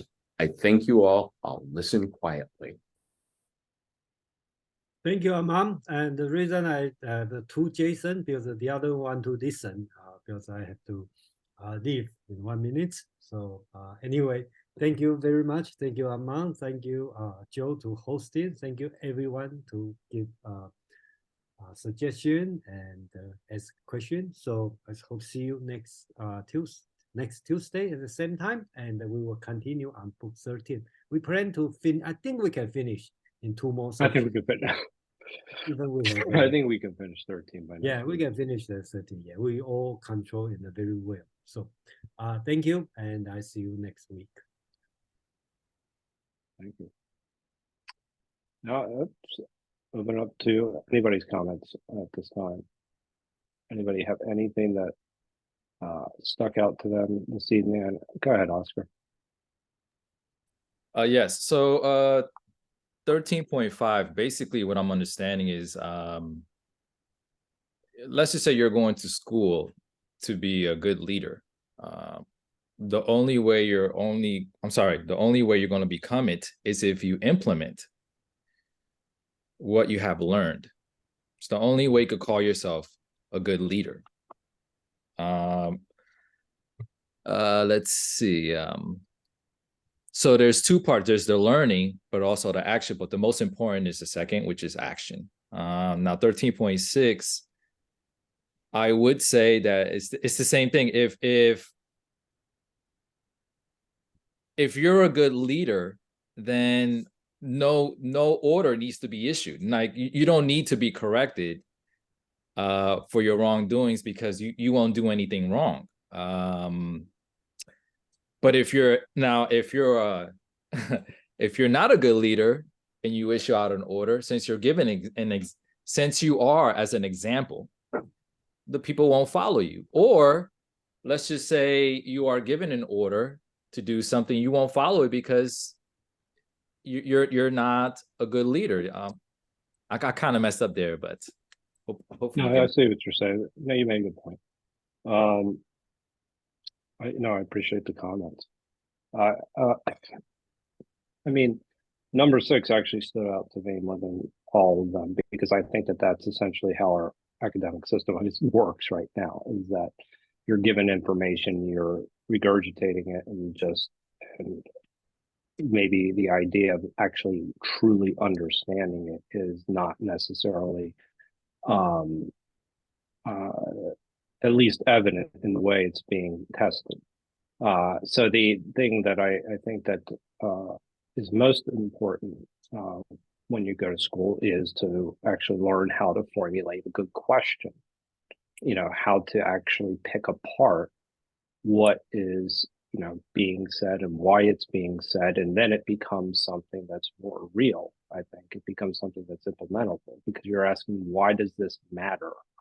And you're getting to the heart of what it was talking about. And I think that this links directly back to what David was saying with words a little bit earlier when he's saying that it wasn't necessarily a Socratic dialogue, that was actually where you're at, you know, with, and it wasn't meant to be, but the idea that, yes, words matter, but then the dialogue of putting those words into everyday life, into everyday action, is where you really learn what the meaning of those words are and where they stand up in under scrutiny, like in intense questioning. So I think that that's, you know, you can kind of relate those two. I mean, we can go over most of the overarching theme here is obviously the moral behavior of leaderships, leadership and its impact on the general populace. And so I think that that is, you know, clearly the most important thing. But I would actually pose this question, you know, do you think that that is still holds true? And I, you know, I think it does, but maybe I'm a little bit optimistic. Anyway, I'll go to Kwan. Yeah, I want to say that when Confucius said that when you learn the poetry, that you must be capable to be creative and use what the poems you learn in practical situations, while in 13.7, the master himself performed something like that, because when he said that the states of Lu and Wei are like older and younger brothers, let's not forget that he was in the state of Wei at that moment. And by saying that the two states are like younger and older brothers, he was stating the fact that they share a common cultural background because both states were own states of the Zhou kingdom. And those two states had a very high prestige among the principalities of the central kingdom because they received directly their cultural legacy from the brothers, from two different brothers of King Wu of Zhou, who was the second king of the dynasty. So it was a political message using a historical background.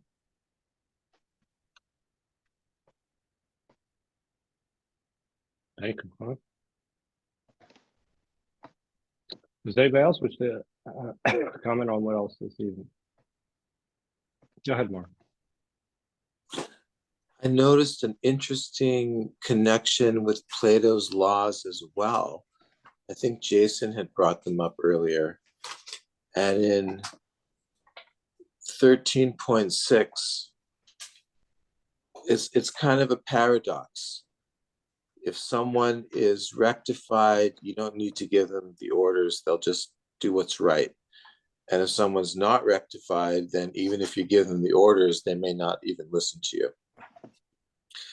Connects with something in Plato's Laws, I think it's book 9, where he says that if people are truly good, then they don't really stand in need of laws.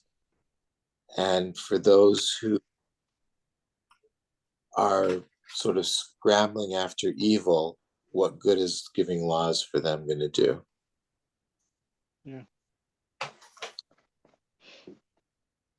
Do you have a response to that? Yeah, go ahead. Is it to me? Yeah, go. Yeah. Okay. I would say that that's very interesting, and the practical answer in the Chinese word was the coexistence of Confucianism and of legalism, because Confucianism precisely was an invitation to the epistemological growth, and you cannot force someone to grow epistemologically. And that's why there has always been that kind of split within Chinese civilization. If you are capable to be a gentleman, it's much, much, much, much, much better. Okay, but the ruler asks the very practical questions. If the gentlemen are not in the majority, how would I be capable to rule? So the legalist came with the answer. The gentlemen are not your concern. The gentlemen would be the assistants for governance. Of course, you have to try to invite as many people as possible to the epistemological growth. But if you don't have gentlemen in the majority in terms of numbers, you will have to resort to legalist maneuvers to govern the rest of the population. I think that dichotomy or that coexistence of Confucianism and legalism is still a reality in China nowadays, 26 centuries after Confucius. That's interesting. And I would dare that even if we would not use the word Confucianism and legalism for the West, I would dare that it's the same reality for the West. You have gentlemen and you have people that you have to control by the use of measure violence, let's say.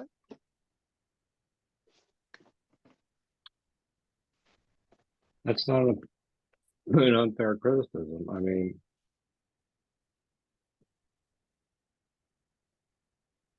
yeah, I mean, the rectifying of names, actually, as far as, you know, I see where, you know, obviously the importance of this, but it is also, to me, part of maybe not asking why the names were changed in the first place, possibly. And, you know, sometimes it's like this rectification of names and titles. And I think of it from a different perspective. That's all. And I'm just being kind of, I know that this isn't what Confucius meant, but it is something where you have a strict order and the inability to question that order, I think, is somewhat can be a negative, have a negative impact. That's all. But I understand that it would be seen as my misunderstanding as to what exactly Confucius is saying by rectification in the first place. He's saying rectify it so it works. So it's not necessarily the functions of the rectification are lost on him. But at the same time, it's just you are reverting back to what was, I think. And putting names right would be also, I would assume, putting the right people in the right positions. Yeah, but at the same time, I fair? would say, what did you say? Is that fair? Or Yes, I think yes. And I would say that there is the epistemological discussion and there is the political discussion.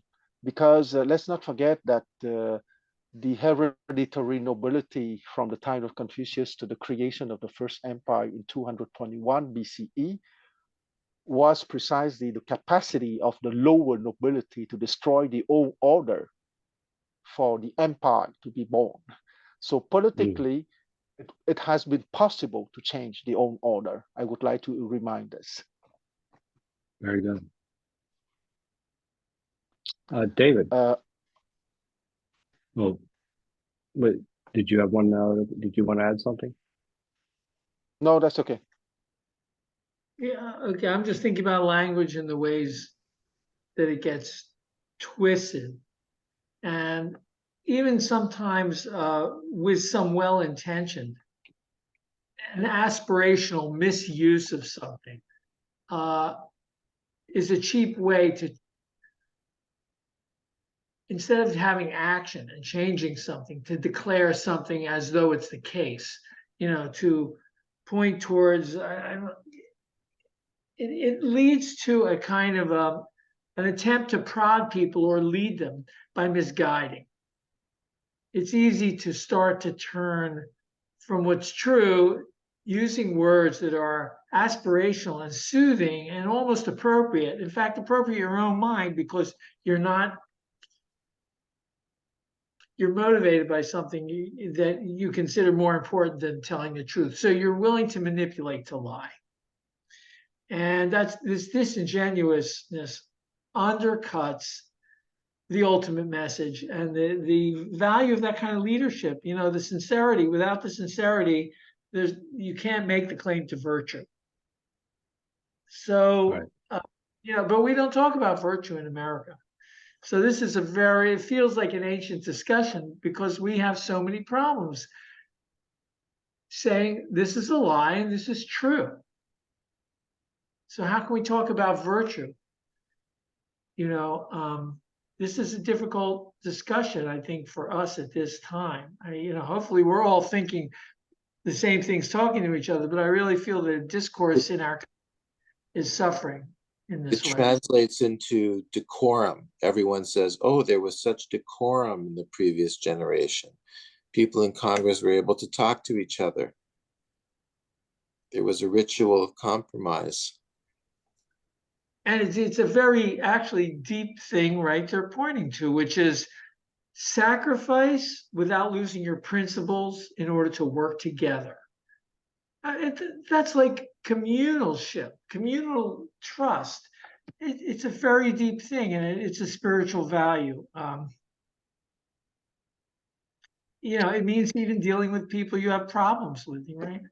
Anyway, yeah, that's all. No, I think that this really kind of speaks to, again, the importance of rhetoric and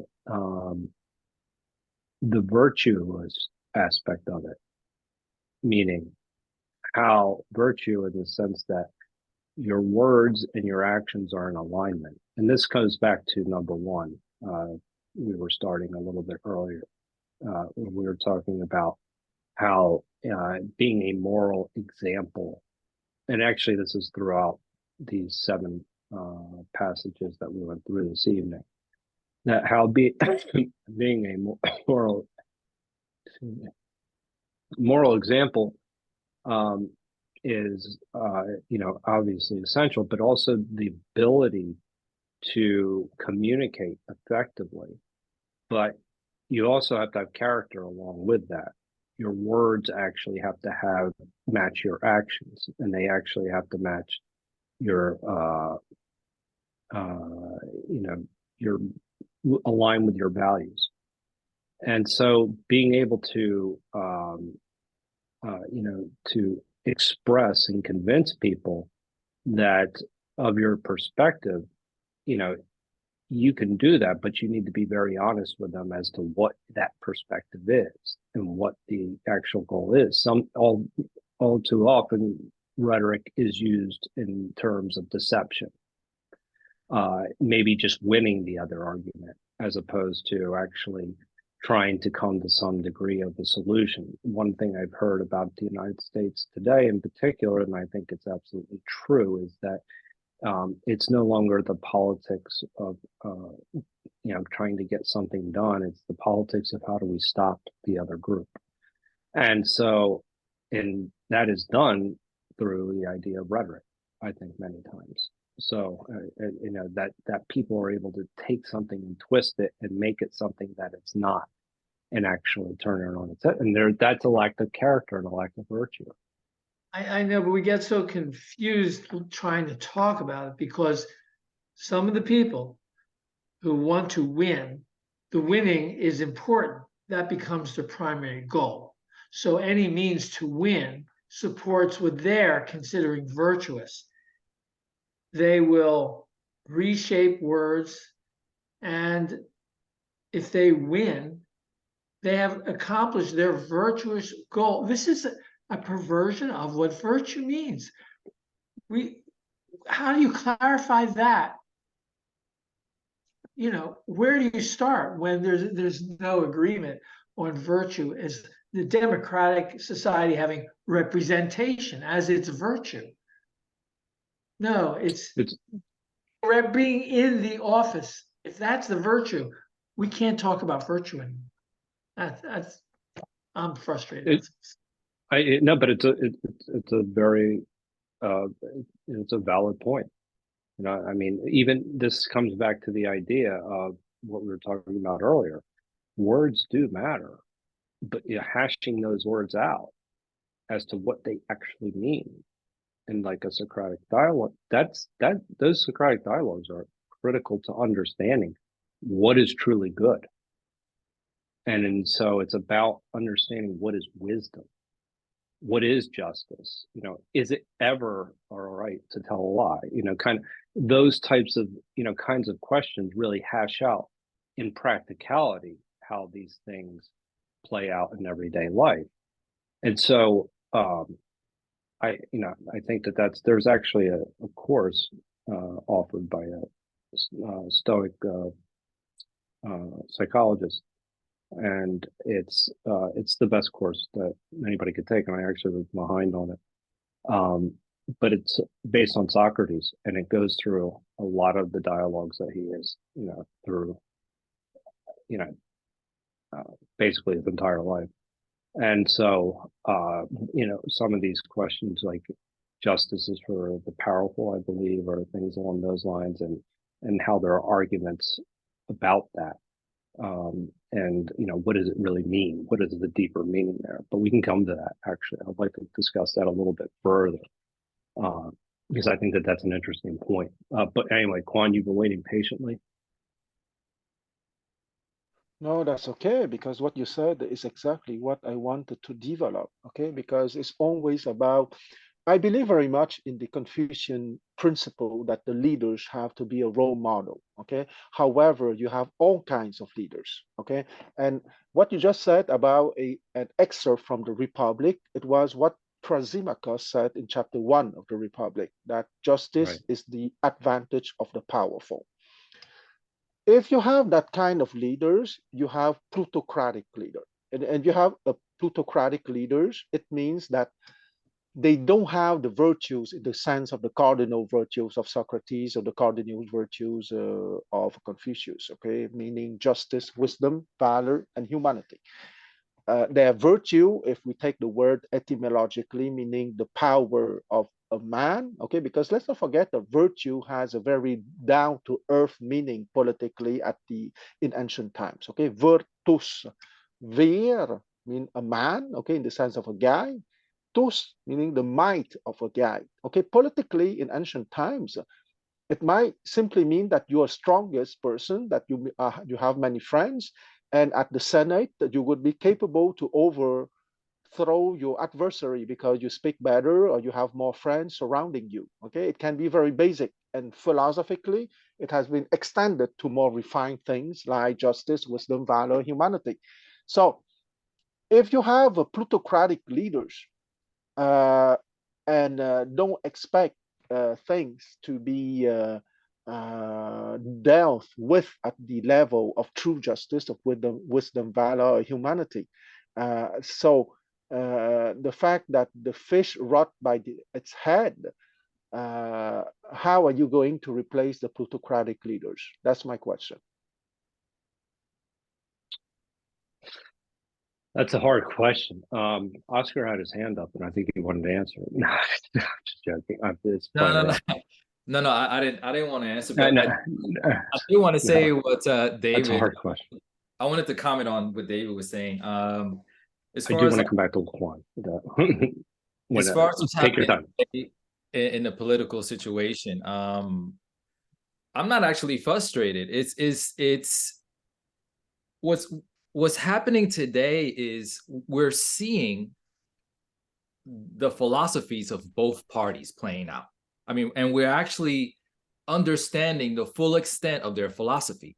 But I think the problem is that we tend to pick someone, even though we may not agree with the philosophy, we may pick the same person. Like, let's just say I'm a Democrat, but there are certain Democrat philosophies that I just don't agree with. I pick the same. I pick a Democratic leader believing that things may change, but they're going to they're only going to implement the same Democrat philosophies or liberal philosophies. So for us to expect change is it's I don't know, it's interesting. It really is interesting. But as I was saying, we're really starting to see the philosophies of both parties today, especially in the US. And I think that's what I look forward to, honestly. Good thing. Good thing. We're showing true colors. Okay. Yeah, I mean, yeah, basically, I mean, and it's like, for example, Quan said something about I'm not going to quote you precisely, but you said something that the ruling class were expected to rule. I forgot what you said exactly, but what I got from that is, you know, let's just say in a monarch, you know, if I was next in line, the people will have faith in me because they have seen through my bloodline that my father or my mom or my great grandfather or whatever were able to do what had to be done. So I would see that as using history as I'm getting confused, and you know, I'll leave it there. That's I'm fine. sorry. No, we can come back to that because the plot. Yeah, but I think wanna that come what back- Oscar, oh, sorry, go ahead. Okay, no, you go. Okay. I think that Oscar, what I want to say is the factor of legitimization. Okay. That for example, if a population see that the father and the grandfather of a new king was capable people, it would be a factor to legitimate the new king, okay, because they trusted the two before. That is a factor of legitimation, of course.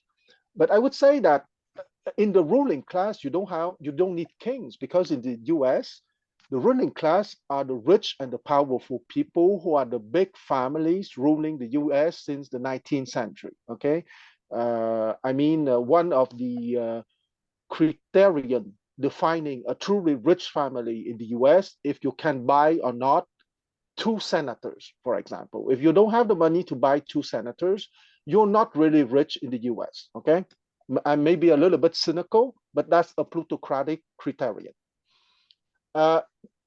The question is the following. I take the Confucian perspective. The Confucian perspective has always been aristocratic, okay, but aristocratic in the sense of the best, okay, the best people to be the leaders because they have the virtues of humanity, of justice, of wisdom, of valor. And if they don't have those virtues, they are not appropriate or adequate leaders. And once again, I go back to what Joe said. If the definition, if the basic definition, okay, back here, it depends if there's a clearance sale on the senators. Okay, possible. Anyway, we're speaking of the average price on an average of 10 years. So I would say that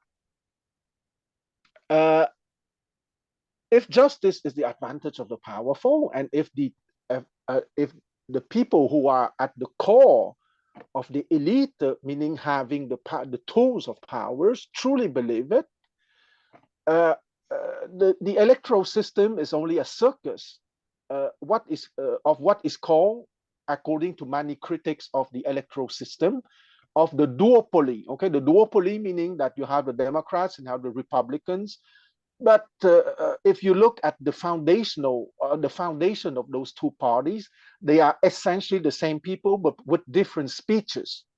And here you have the distinction between the rhetorics, as explained by Plato in the Gorgias.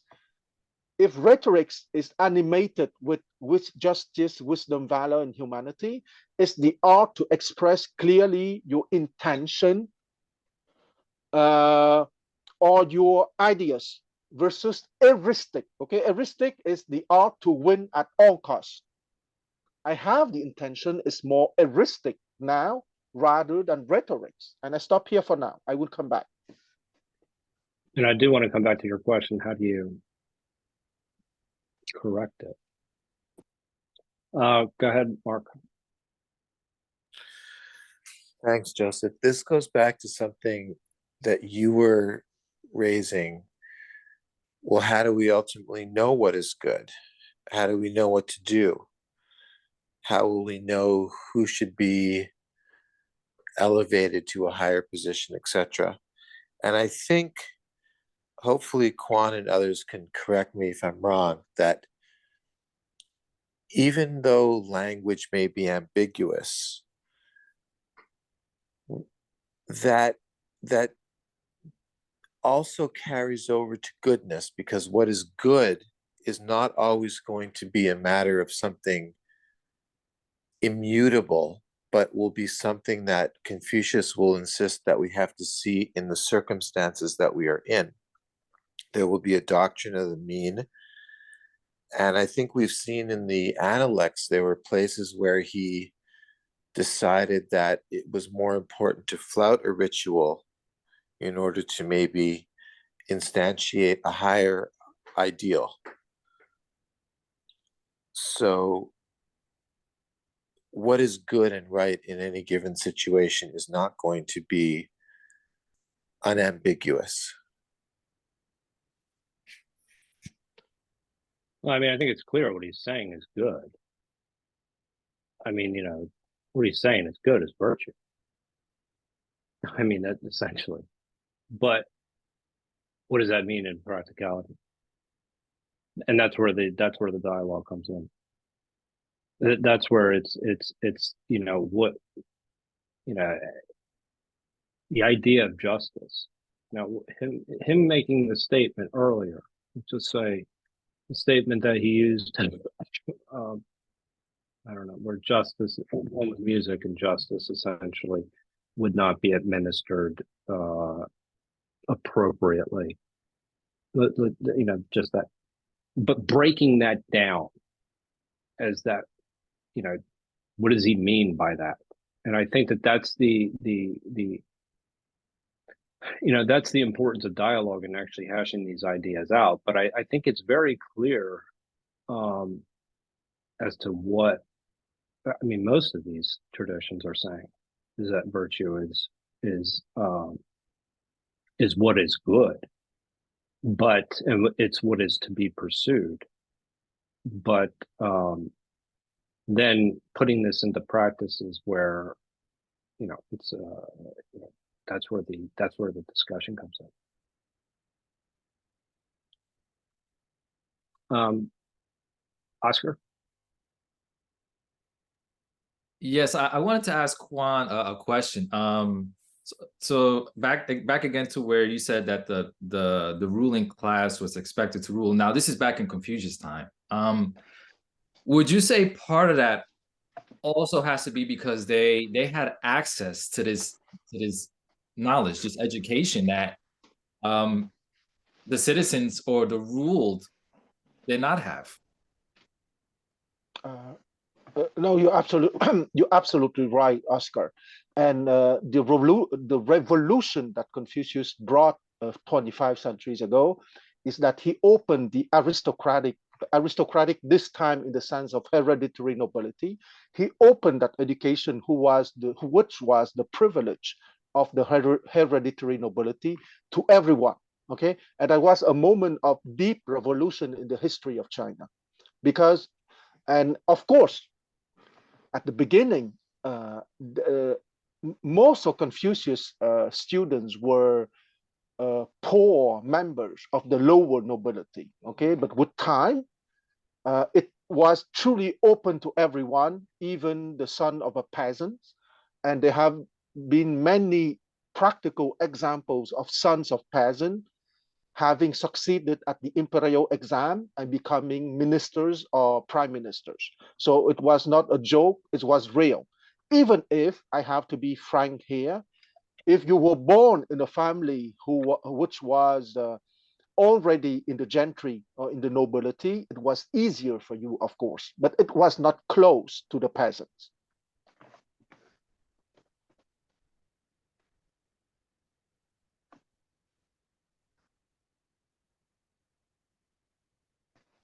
Yeah, no, I mean, so coming back to your question though, actually, I'll ask you, do you have an answer to your own question? What question? The plutocracy, how do we get rid of the plutocracy? Yeah, yeah. Do you have an answer to that? No, I mean, I've thought about it. I mean, I think there's only one approach that can possibly work that's practical. And I think that somehow convincing people that are currently using their influence that there is more to lose than to gain by what they're actually doing right now. Okay. And I think that that's essentially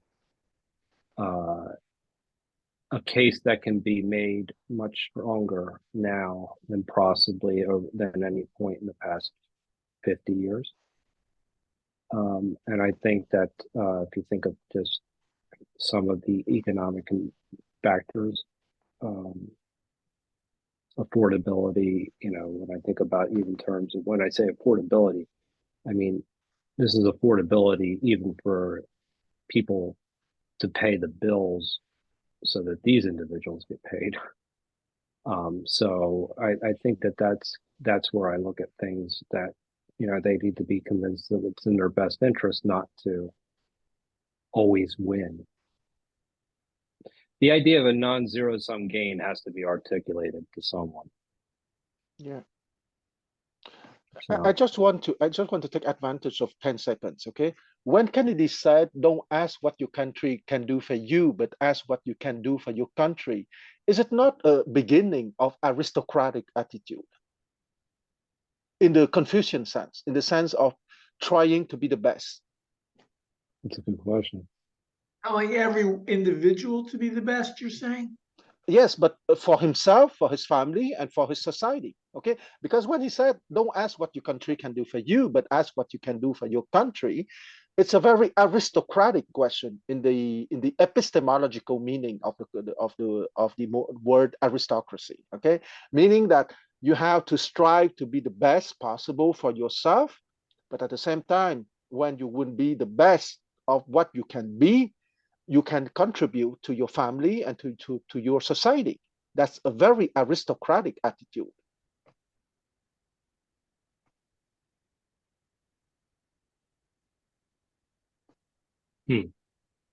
Go ahead, Dave. Unless Mark, you're actually looking to say something. Yeah. I was going to respond to something you were saying, which that general question about how to solve the universal problem for our society. And your idea that costs and benefits have to be highlighted so people make the wiser decision in a practical way. Like, Yeah. Selling youth tobacco may be a short-term value, but look at the net cost to society. Look at it, some kind of cost-benefit analysis to dissuade that kind of behavior, right? I'm not sure that works. I'm not sure that there's any basis to expect that to work because power and profit can be accumulated without limit. And, until the entire society collapses. And ours seems to not, necessarily be willing to stop any of these things. So there's no virtuous cycle coming out of it. So I'm thrown back to the 1750s when the solution, at the founding of the country, like Samuel Adams preaching, would be, they used to call it religious education, the education of the youth into these fundamental principles of justice, the moral values, love of your neighbor. That means care of others' welfare. Temperance, we call that limited consumption. So understanding what your consumption is in the larger sense to society and what your energy use is, that kind of education. They used to call it religious education because it's founded on recognizing there's a higher power than you. The community or the society, the ultimate good is bigger than you. And there's something benevolent about that, that it brings good to you when you participate in it. So, but we don't go in that direction. We haven't replaced But that. it's interesting, somebody that I deeply respect or I consider. Yeah, well, what I- what David just said is the Western equivalent of Confucianism. Right, Well- but I think in a way, Yeah. he talks about a professor of mine. He talks about actually kind of extending the core idea of what the virtues are. So in a sense that when he talks about it in terms of humanity and the other one's transcendence. And transcendence is actually interesting, right? Because what are you transcending, right? You're transcending your past self. You're transcending, you have new pursuits, new values, right? New kind of a new beginning. You're more in tune with virtue at this point. Yeah. But the transcendence really exists in what David just said, is that you understand that it's bigger than you, that there's something bigger than you, and that your role is actually important. And so this is where he really links it nicely, and I'll put the article in the chat in a minute. Really links it nicely to the concept of arete, which is excellence.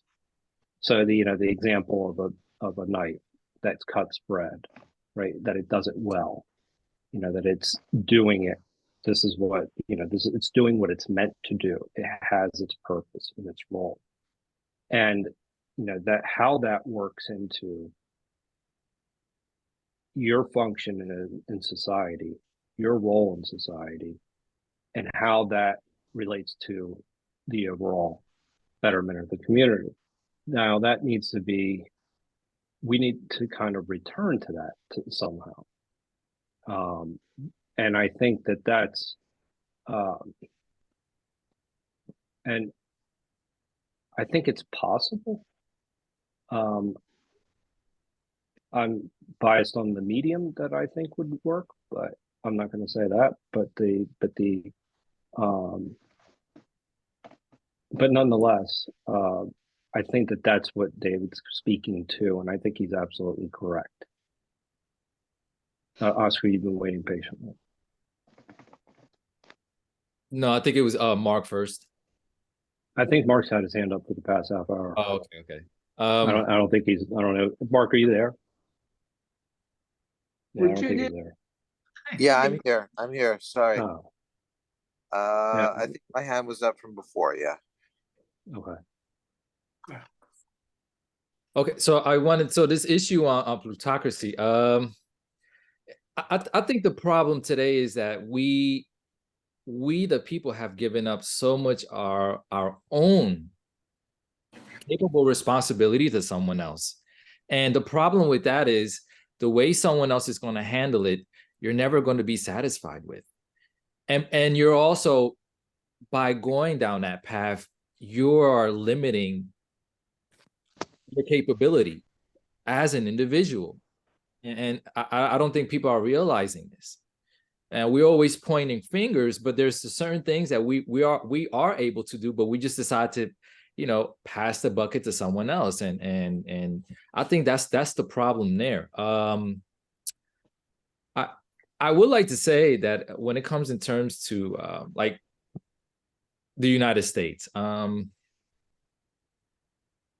what's most important here is choice, and the fact that in this example you have two political systems, and you have a choice. It's not that you just have, I'm sorry, that you don't have a choice. You have one or two choices, and you have to allow them to play out. And I think that's what's important. But again, are you going to be totally satisfied? Absolutely not. But that's just the way it is. I'll leave it there. Okay. I just want to answer to David the question by speaking and not by writing. How do you translate transcendent in Chinese? It's very simple. It's the upper trigram. Okay, I'm coming back to the hexagram.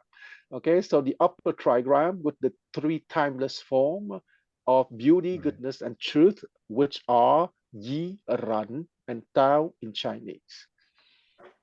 That's what I realized after I asked the question. Yeah, I thought the timeless part of the tetragram. Of the hexagram. The upper trigram is the transcendence, and the lower trigram is the time dimension, and the two must be connected.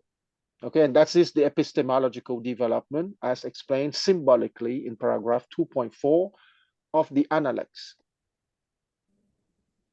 Right. Cool. Thanks. Well, actually, I had somebody that was talking to me about that just the other day. As to far, as far as where the East was in the idea of their concept of transcendence versus what the West is idea of transcendence. And I do think that there's a difference between those two. But he felt like that Western culture was coming closer to understanding the East. Do you have any thoughts on that? Yeah, sure. Because I think that I think that the first meeting between the East and the West in the 19th century was a very unfortunate event. Okay, so there was not really a dialogue at that moment. I think that the true dialogue is happening now, and it's absolutely normal that people understand more and more. I would say that it's an asymmetry, and I might be unfair here. If I'm unfair, I apologize in advance. I think that most educated people from the East know much more philosophy from the West than the reverse. But I think that it's beginning to equalize. And I see now that more and more educated Westerners are capable to understand Chinese philosophy as many educated Chinese or other Easterners are capable to understand Western philosophy.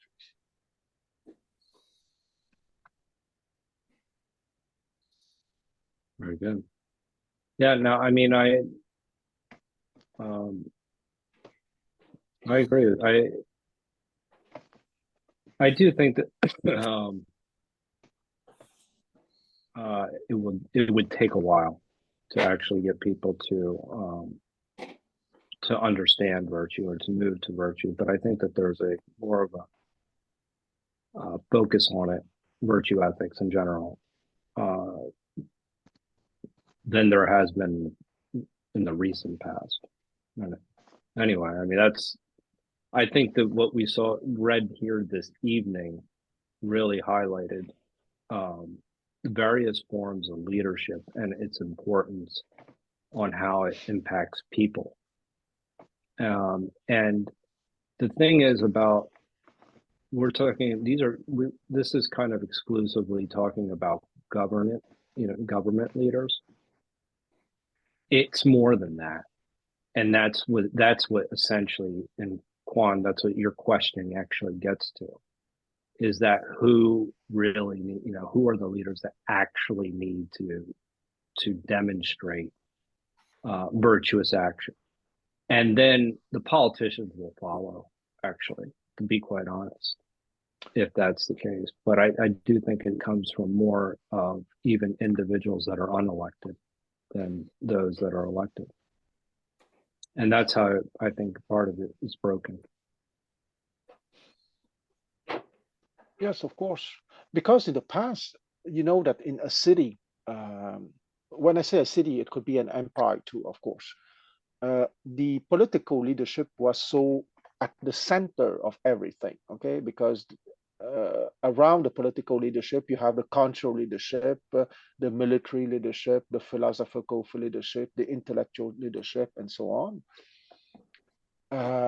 Let's not forget that even if I agree with your answer, let's not forget that there's an asymmetry, okay? Because what is politics after all? Politics is power. Okay, so if you have power in general, you are more capable to act on the society, in the sense that you can be a leader in music, for example, and you can be a very distinguished musician or philosopher, anything you want. You can have an enormous impact on the society or in the whole world because of the high quality of your music, for sure. But still, I may be a little bit stubborn, but I think a political leader has more impact on the country and in the whole world, especially if he's a political leader from a very powerful country.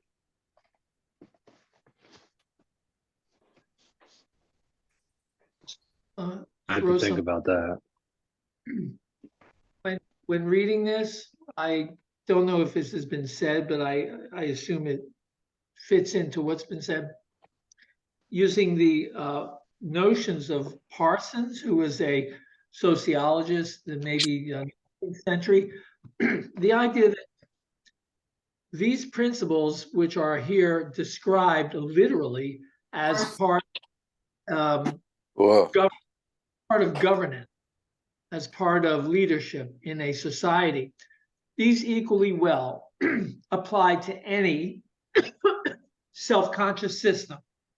So they apply to individual psychology, they apply to analyzing sociological relations of groups, apply to culture in general, economic systems, and to governance systems.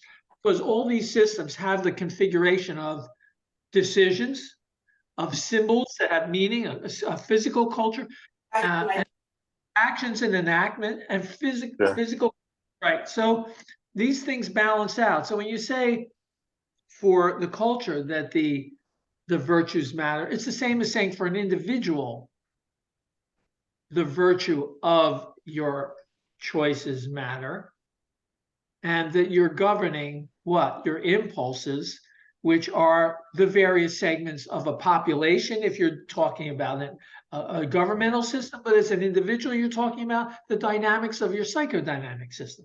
So these principles, do people read this as applying at all these levels? When you say the levels, these are levels, right? Yeah, okay. So that's like the Parsons view of sociology. Personal, public, and social groups all have all these relationships, and Confucianism is a balancing of those. In any of these systems, you should look at how they apply. Okay. Yeah. 2 cents.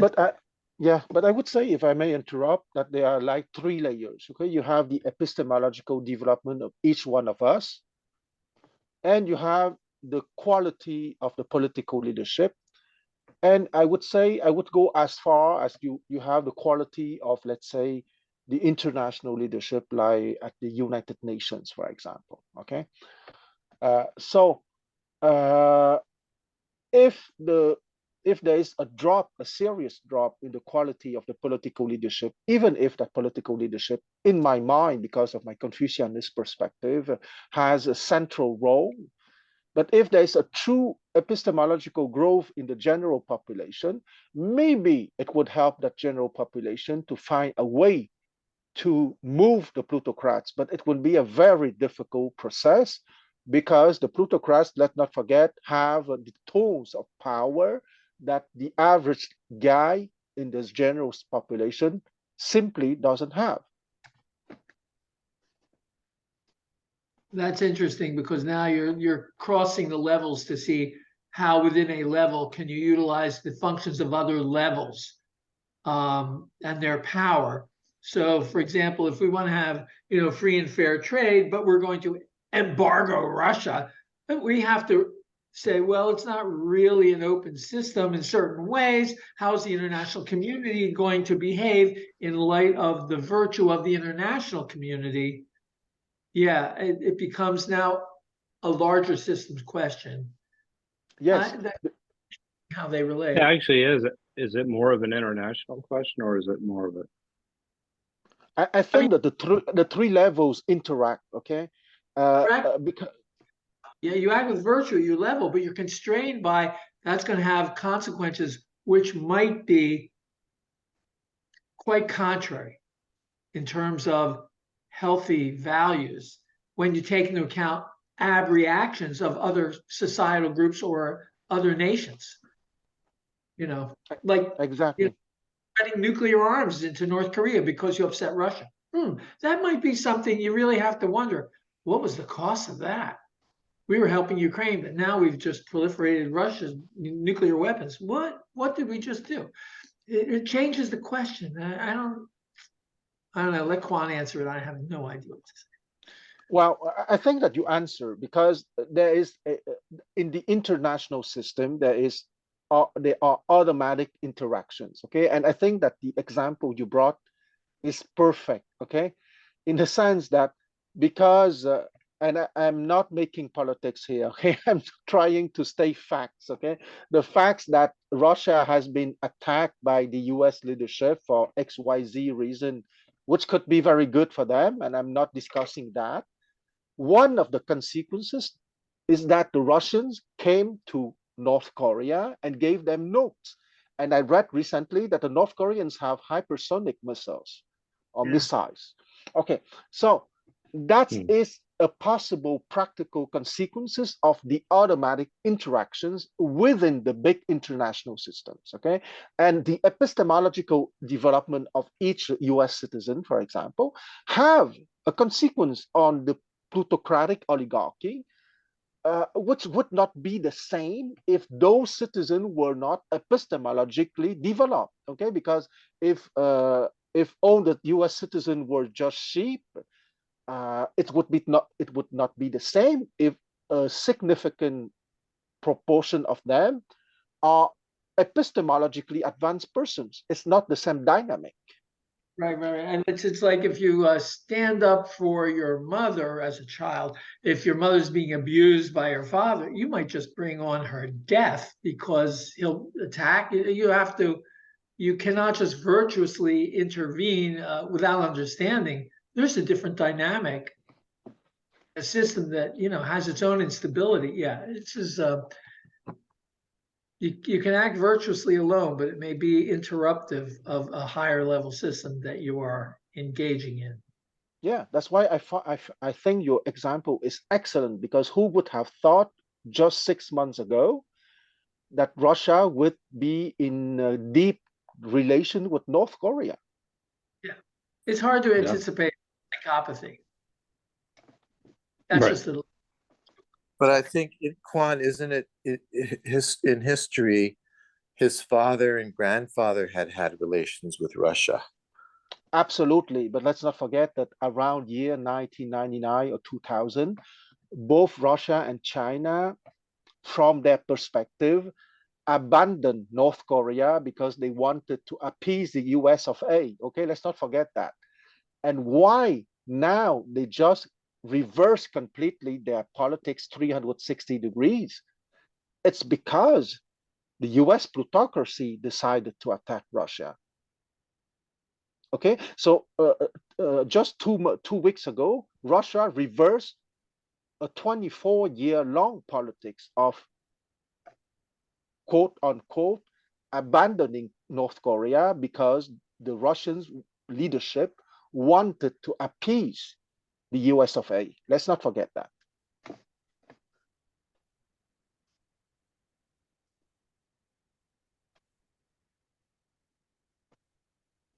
I don't know if you were aware of that fact. Well, I wasn't aware of the fact of why China had not been encouraging North Korea, but I was aware of the fact that they are re-engaging with North Korea. Exactly. And both Russia and China, the geopolitical reason between, let's say, 2000 and now, so for about 23 years, were relatively abandoning North Korea, because you know that North Korea doesn't truly have an economy. Why North Korea is surviving is because of the economic help of China. Okay, and China just gave them just enough to survive during the last 23 years. but now they are reversing the politics because of what is happening between the US and Russia. And you know perfectly that what is happening between the US and Russia has an impact between what is happening between China and the US. That's a perfect illustration of what are the complex interactions of the international system. Right. Virtue at one level may not be virtue at another level. Yeah. Yeah. There's a whole lot of game theory that could be. Yeah, I guess we didn't solve that after all. How about we all go to the same school? How about that? How about we all what? Go to the same school. Yeah. So we'll all I think we're all in it. Well, aren't we No. solved it. Sorry. We Can they get this in China and Russia and North Korea so we can all talk? Oh. Yeah. Well, actually, that's Srikanth's plan. Scary. Bring He's it to going the to world. take over the world. He could be the No, Jeff, he's not. He's just gonna have Jeff bring education to the world. the Jeff Bezos of Zoom, meetup, whatever. Yeah. Yeah. Go through this 52. But I thought we solved it. I thought we solved it when we read Sun Tzu. No. Well, No, that's we know how to win. Yeah. We Sure, have we to name- know heaven. We have to know earth. Yeah. We have to Are the rename it principles. We have to 42. know people. We have to know history. Yeah. And we need songs, maybe. Yeah. Well, That's just I will say this. I'll ask one last question about tonight's reading. How do you know who to promote? Like, what He is said- it that you look for? He says, the people you know are the ones you should, that you Yeah, I are know. I And don't think that that's a good criteria. other virtue. If you're virtuous, the people you know are virtuous should be virtuous, Joe. And the other thing is, we can debate that. Quan will tell us what. The thought- Eiler idea is you will not ignore the people you didn't know because they will be touted by and promoted by the virtuous people you knew. So Yeah, you gotta, I get it, but I don't think it's just relegated to people that because it's ripples. It goes out. Your ripples hit a stone and then the ripples go out from there and it keeps going. yeah. Is there a principle of like knows like? Because if Yeah. you see right. someone who's behaving as a Jinsu, who is promoting Li and setting an example, then you know that's your person, man or woman. And it should, yeah, it's more based on, and no, this is ideal. But merit. Merit. It's merit, not necessarily your circle. That's all, which Yeah. calls it into legitimacy. Yeah. I would say that merit as an idea is not difficult, but how to assess merit in the progression of your career, okay? In the sense that you can be the best of your class after college. Let's say a doctor, for example, okay? You can finish medical school being the best of your class, but it's far to be guaranteed that you wouldn't still be the best after 5 years, after 10 years, after 15 years, after 20 years, okay? So there's a kind of enthusiasm that has to be maintained. And that enthusiasm precisely would be related to how you have cultivated the four cardinal virtues. And it's in the long term that is really important, because in Chinese history, for example, with the meritocratic example of the imperial exam, you have very brilliant bureaucrats in the first 10 years of their career. But when you reach to the 20th or 30th years, they became corrupt, they change. That kind of thing cannot be predicted in advance.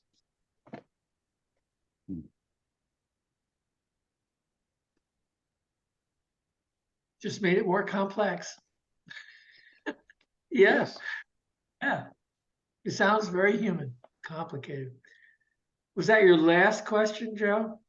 In other words, you have to be able to assess the person's potential, not just what is actual. I don't Yes. know, Mark, it sounds like you're saying they're predictable. And that sounds deterministic.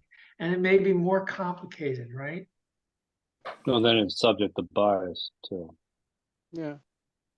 Well, I would say that at the entrance, I think that meritocracy is a good system. But when the guy succeeded to be part of the meritocrats or the aristocrats, you have to establish a system of control, and that is here the big thing. Okay, you can have an excellent system to select the guardians, to speak like Plato, but who will check the guardians? That is the big question, and it's not easy to answer to that big question. Is that what we need the fools for? Yeah, yeah. Mm, Because to select the guardians is not so difficult. I think the meritocracy is the right answer. But those guardians at their first year, they might be good for 10 years, for 15 years, for 20 years. 20 years is already not too bad, okay? Because most carrier lasted about 30, 35 years, okay? So if the guy is good for 20 years on 35 years, it's almost half of his, more than half of his career, okay?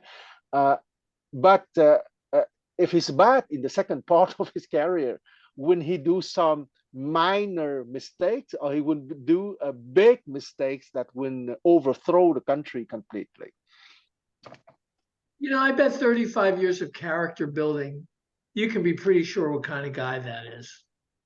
Oh, but you have outstanding bureaucrats in the biographies of the minister in ancient China.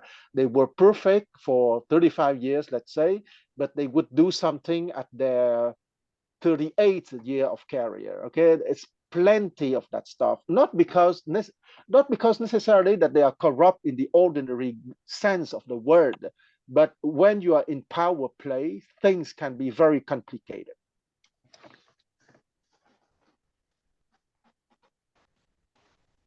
Well, at some point, I do want to go over the definition of, well, how these two definitions of virtue in the chat are actually being defined, these two addition into the cardinal virtues, and compare them actually to Confucius. So even the idea of humanity, what it means to be, for Confucianism is slightly different than how this would be defined. So, that this is, I look at humanity from Confucius to be a little bit more focused on duty. Rather than on goodness, but it has to be spontaneous goodness. Can you explain? I'm sorry. Could you explain that a little? Yes, because here again, we have to distinguish between the epistemological journey and the application of the epistemological journey. Okay, and I think that the Great Learning explained it in a very few words. The three principles of the Great Learning is that you have to be in your brightest virtue, you have to renew the people, and you have to abide in the highest good. Okay, but you have to abide in the highest good. You have to understand that it's not something that you fake. It has to be from your inner being. And how to do that? If you remember the four steps: put order in your affairs, cultivate yourself, be make your extending your understanding, make your intention sincere, balancing your mind. Okay, it's easy to talk, to mention the four stuff, but in reality it's very difficult. It has to be spontaneous, meaning that you have to reach to the inner source of your pure awareness. Okay, it has to be to do with meditation, and it's not only reading stuff. And when you have that at a certain level, which is spontaneous in your being, you can practice it in practical situations, which are your self-cultivation, your family, the state, and the world. So when you say duties, is the second part, okay? 6, 7, 8, 9. 5, 6, 7, 8. I'm sorry. And the first part is the true answer to your question, because the second part is the duty part. Okay, how you would put into practice that high epistemological degree that you achieved. And that is the difference between the aristocrats in the Confucianist meaning, the best, and the people who are not aristocrat. Okay, and I'm coming back to the Chinese mythology concerning the leader. The leader are people having te, and te is the charismatic virtue. Okay, and why I say mythology? Because it's the Chinese religion. Okay, it's the equivalent of the Chinese religion. The leaders have to get the te to go into the epistemological journey to be te, meaning you have the virtues, but that virtue would confer to you automatically the charisma. Okay, so charismatic virtue to attract the people who are capable, the xian, the worthy, and those worthy will work for you. Okay, you don't have to work. Wow. I mean, yeah, it's interesting that even in the sense of that where you were talking about how to cultivate it in a very practical way. In the second part. Yeah.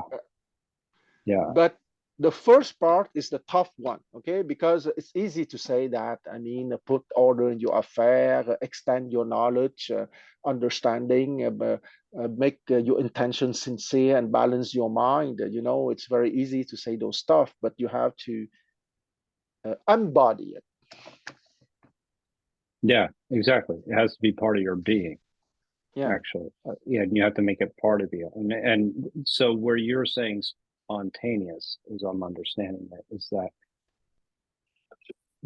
it's once you kind of embody these these virtues, that you can actually act in the world with them. So if anything were coming at you, that you were able to spontaneously respond.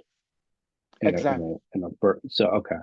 Yeah. So I agree come with back. I come back to the Chinese mythology. Okay, a guy that is capable to embody those stuff, he wouldn't have te, and te is not virtue alone. Te is charismatic virtue. Okay, by just being there, you would attract xian, the capable people, and those capable people would work for you. Okay, that's the core of the Chinese mythology concerning the leadership. Oh. Do we have anybody like that? Tough question. I don't dare to answer to that question. Justin Bieber, maybe.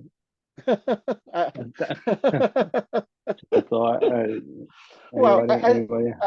I suppose that for a girl of 16, Justin Bieber must have I guess charismatic. He must have charismatic virtue. yeah, I guess he would. Bernie count? Bernie? Yeah. Yeah, he's definitely got charisma. And he's also spontaneously right. Like that too. When he's just upfront, if he gets upset and angry and he yells at you, he's going to tell you the absolute truth. And you're going, yeah, you're right, Bernie. It's like that kind of thing. It's built into him now. So, in that sense, it's spontaneous. Yeah. He's worked it out. Exactly. And according to the Chinese mythology, a person having that kind of charismatic virtue would be loved by the xian, meaning the people having capacity to act, and they would offer their services to that person having the charismatic virtue. And it's funny that the non-enlightened will offer their services to Trump because he contains the same self-belief, even though it's a kind of corrupt, non-virtuous thing. He has so much charisma that it attracts people. Yes, he has charisma. Yes. It's not sustainable now. It will die, but we'll see if he dies. Yeah. But but let's not forget that te is charismatic virtue, but you can have charisma without virtue. There you go. Oh no, that's the whole point, like of why rhetoric's important, but it's only meaningful if your words match your actions. Otherwise, it's not. They're just words, and they have no meaning. Which actually goes back to the meaning of words. And power, but they have. Yeah. So maybe that's where we'll leave it this evening. Yeah. Thanks for the conversation. I had a good time, guys. I really appreciate it. Everybody staying, Paul, Mark. I didn't hear much from you, Mike, but Mike or Mike. And Juan and David, as always. Hey, Quan, can I reach you through Meetup? Is it possible? What? If I reach you through Meetup, can I reach you through Meetup? Oh yeah, sure. It's my pleasure. Okay. Just write to me by Meetup, of course. You wrote to me once when I came back from Japan. I answered you. Yeah. I just want to make sure. Okay. Yeah. Okay. See you guys next week. Ciao. See everybody next week. Where are you, Quan? Where are you? Montreal. Japan. Not far away. Okay, bye. That's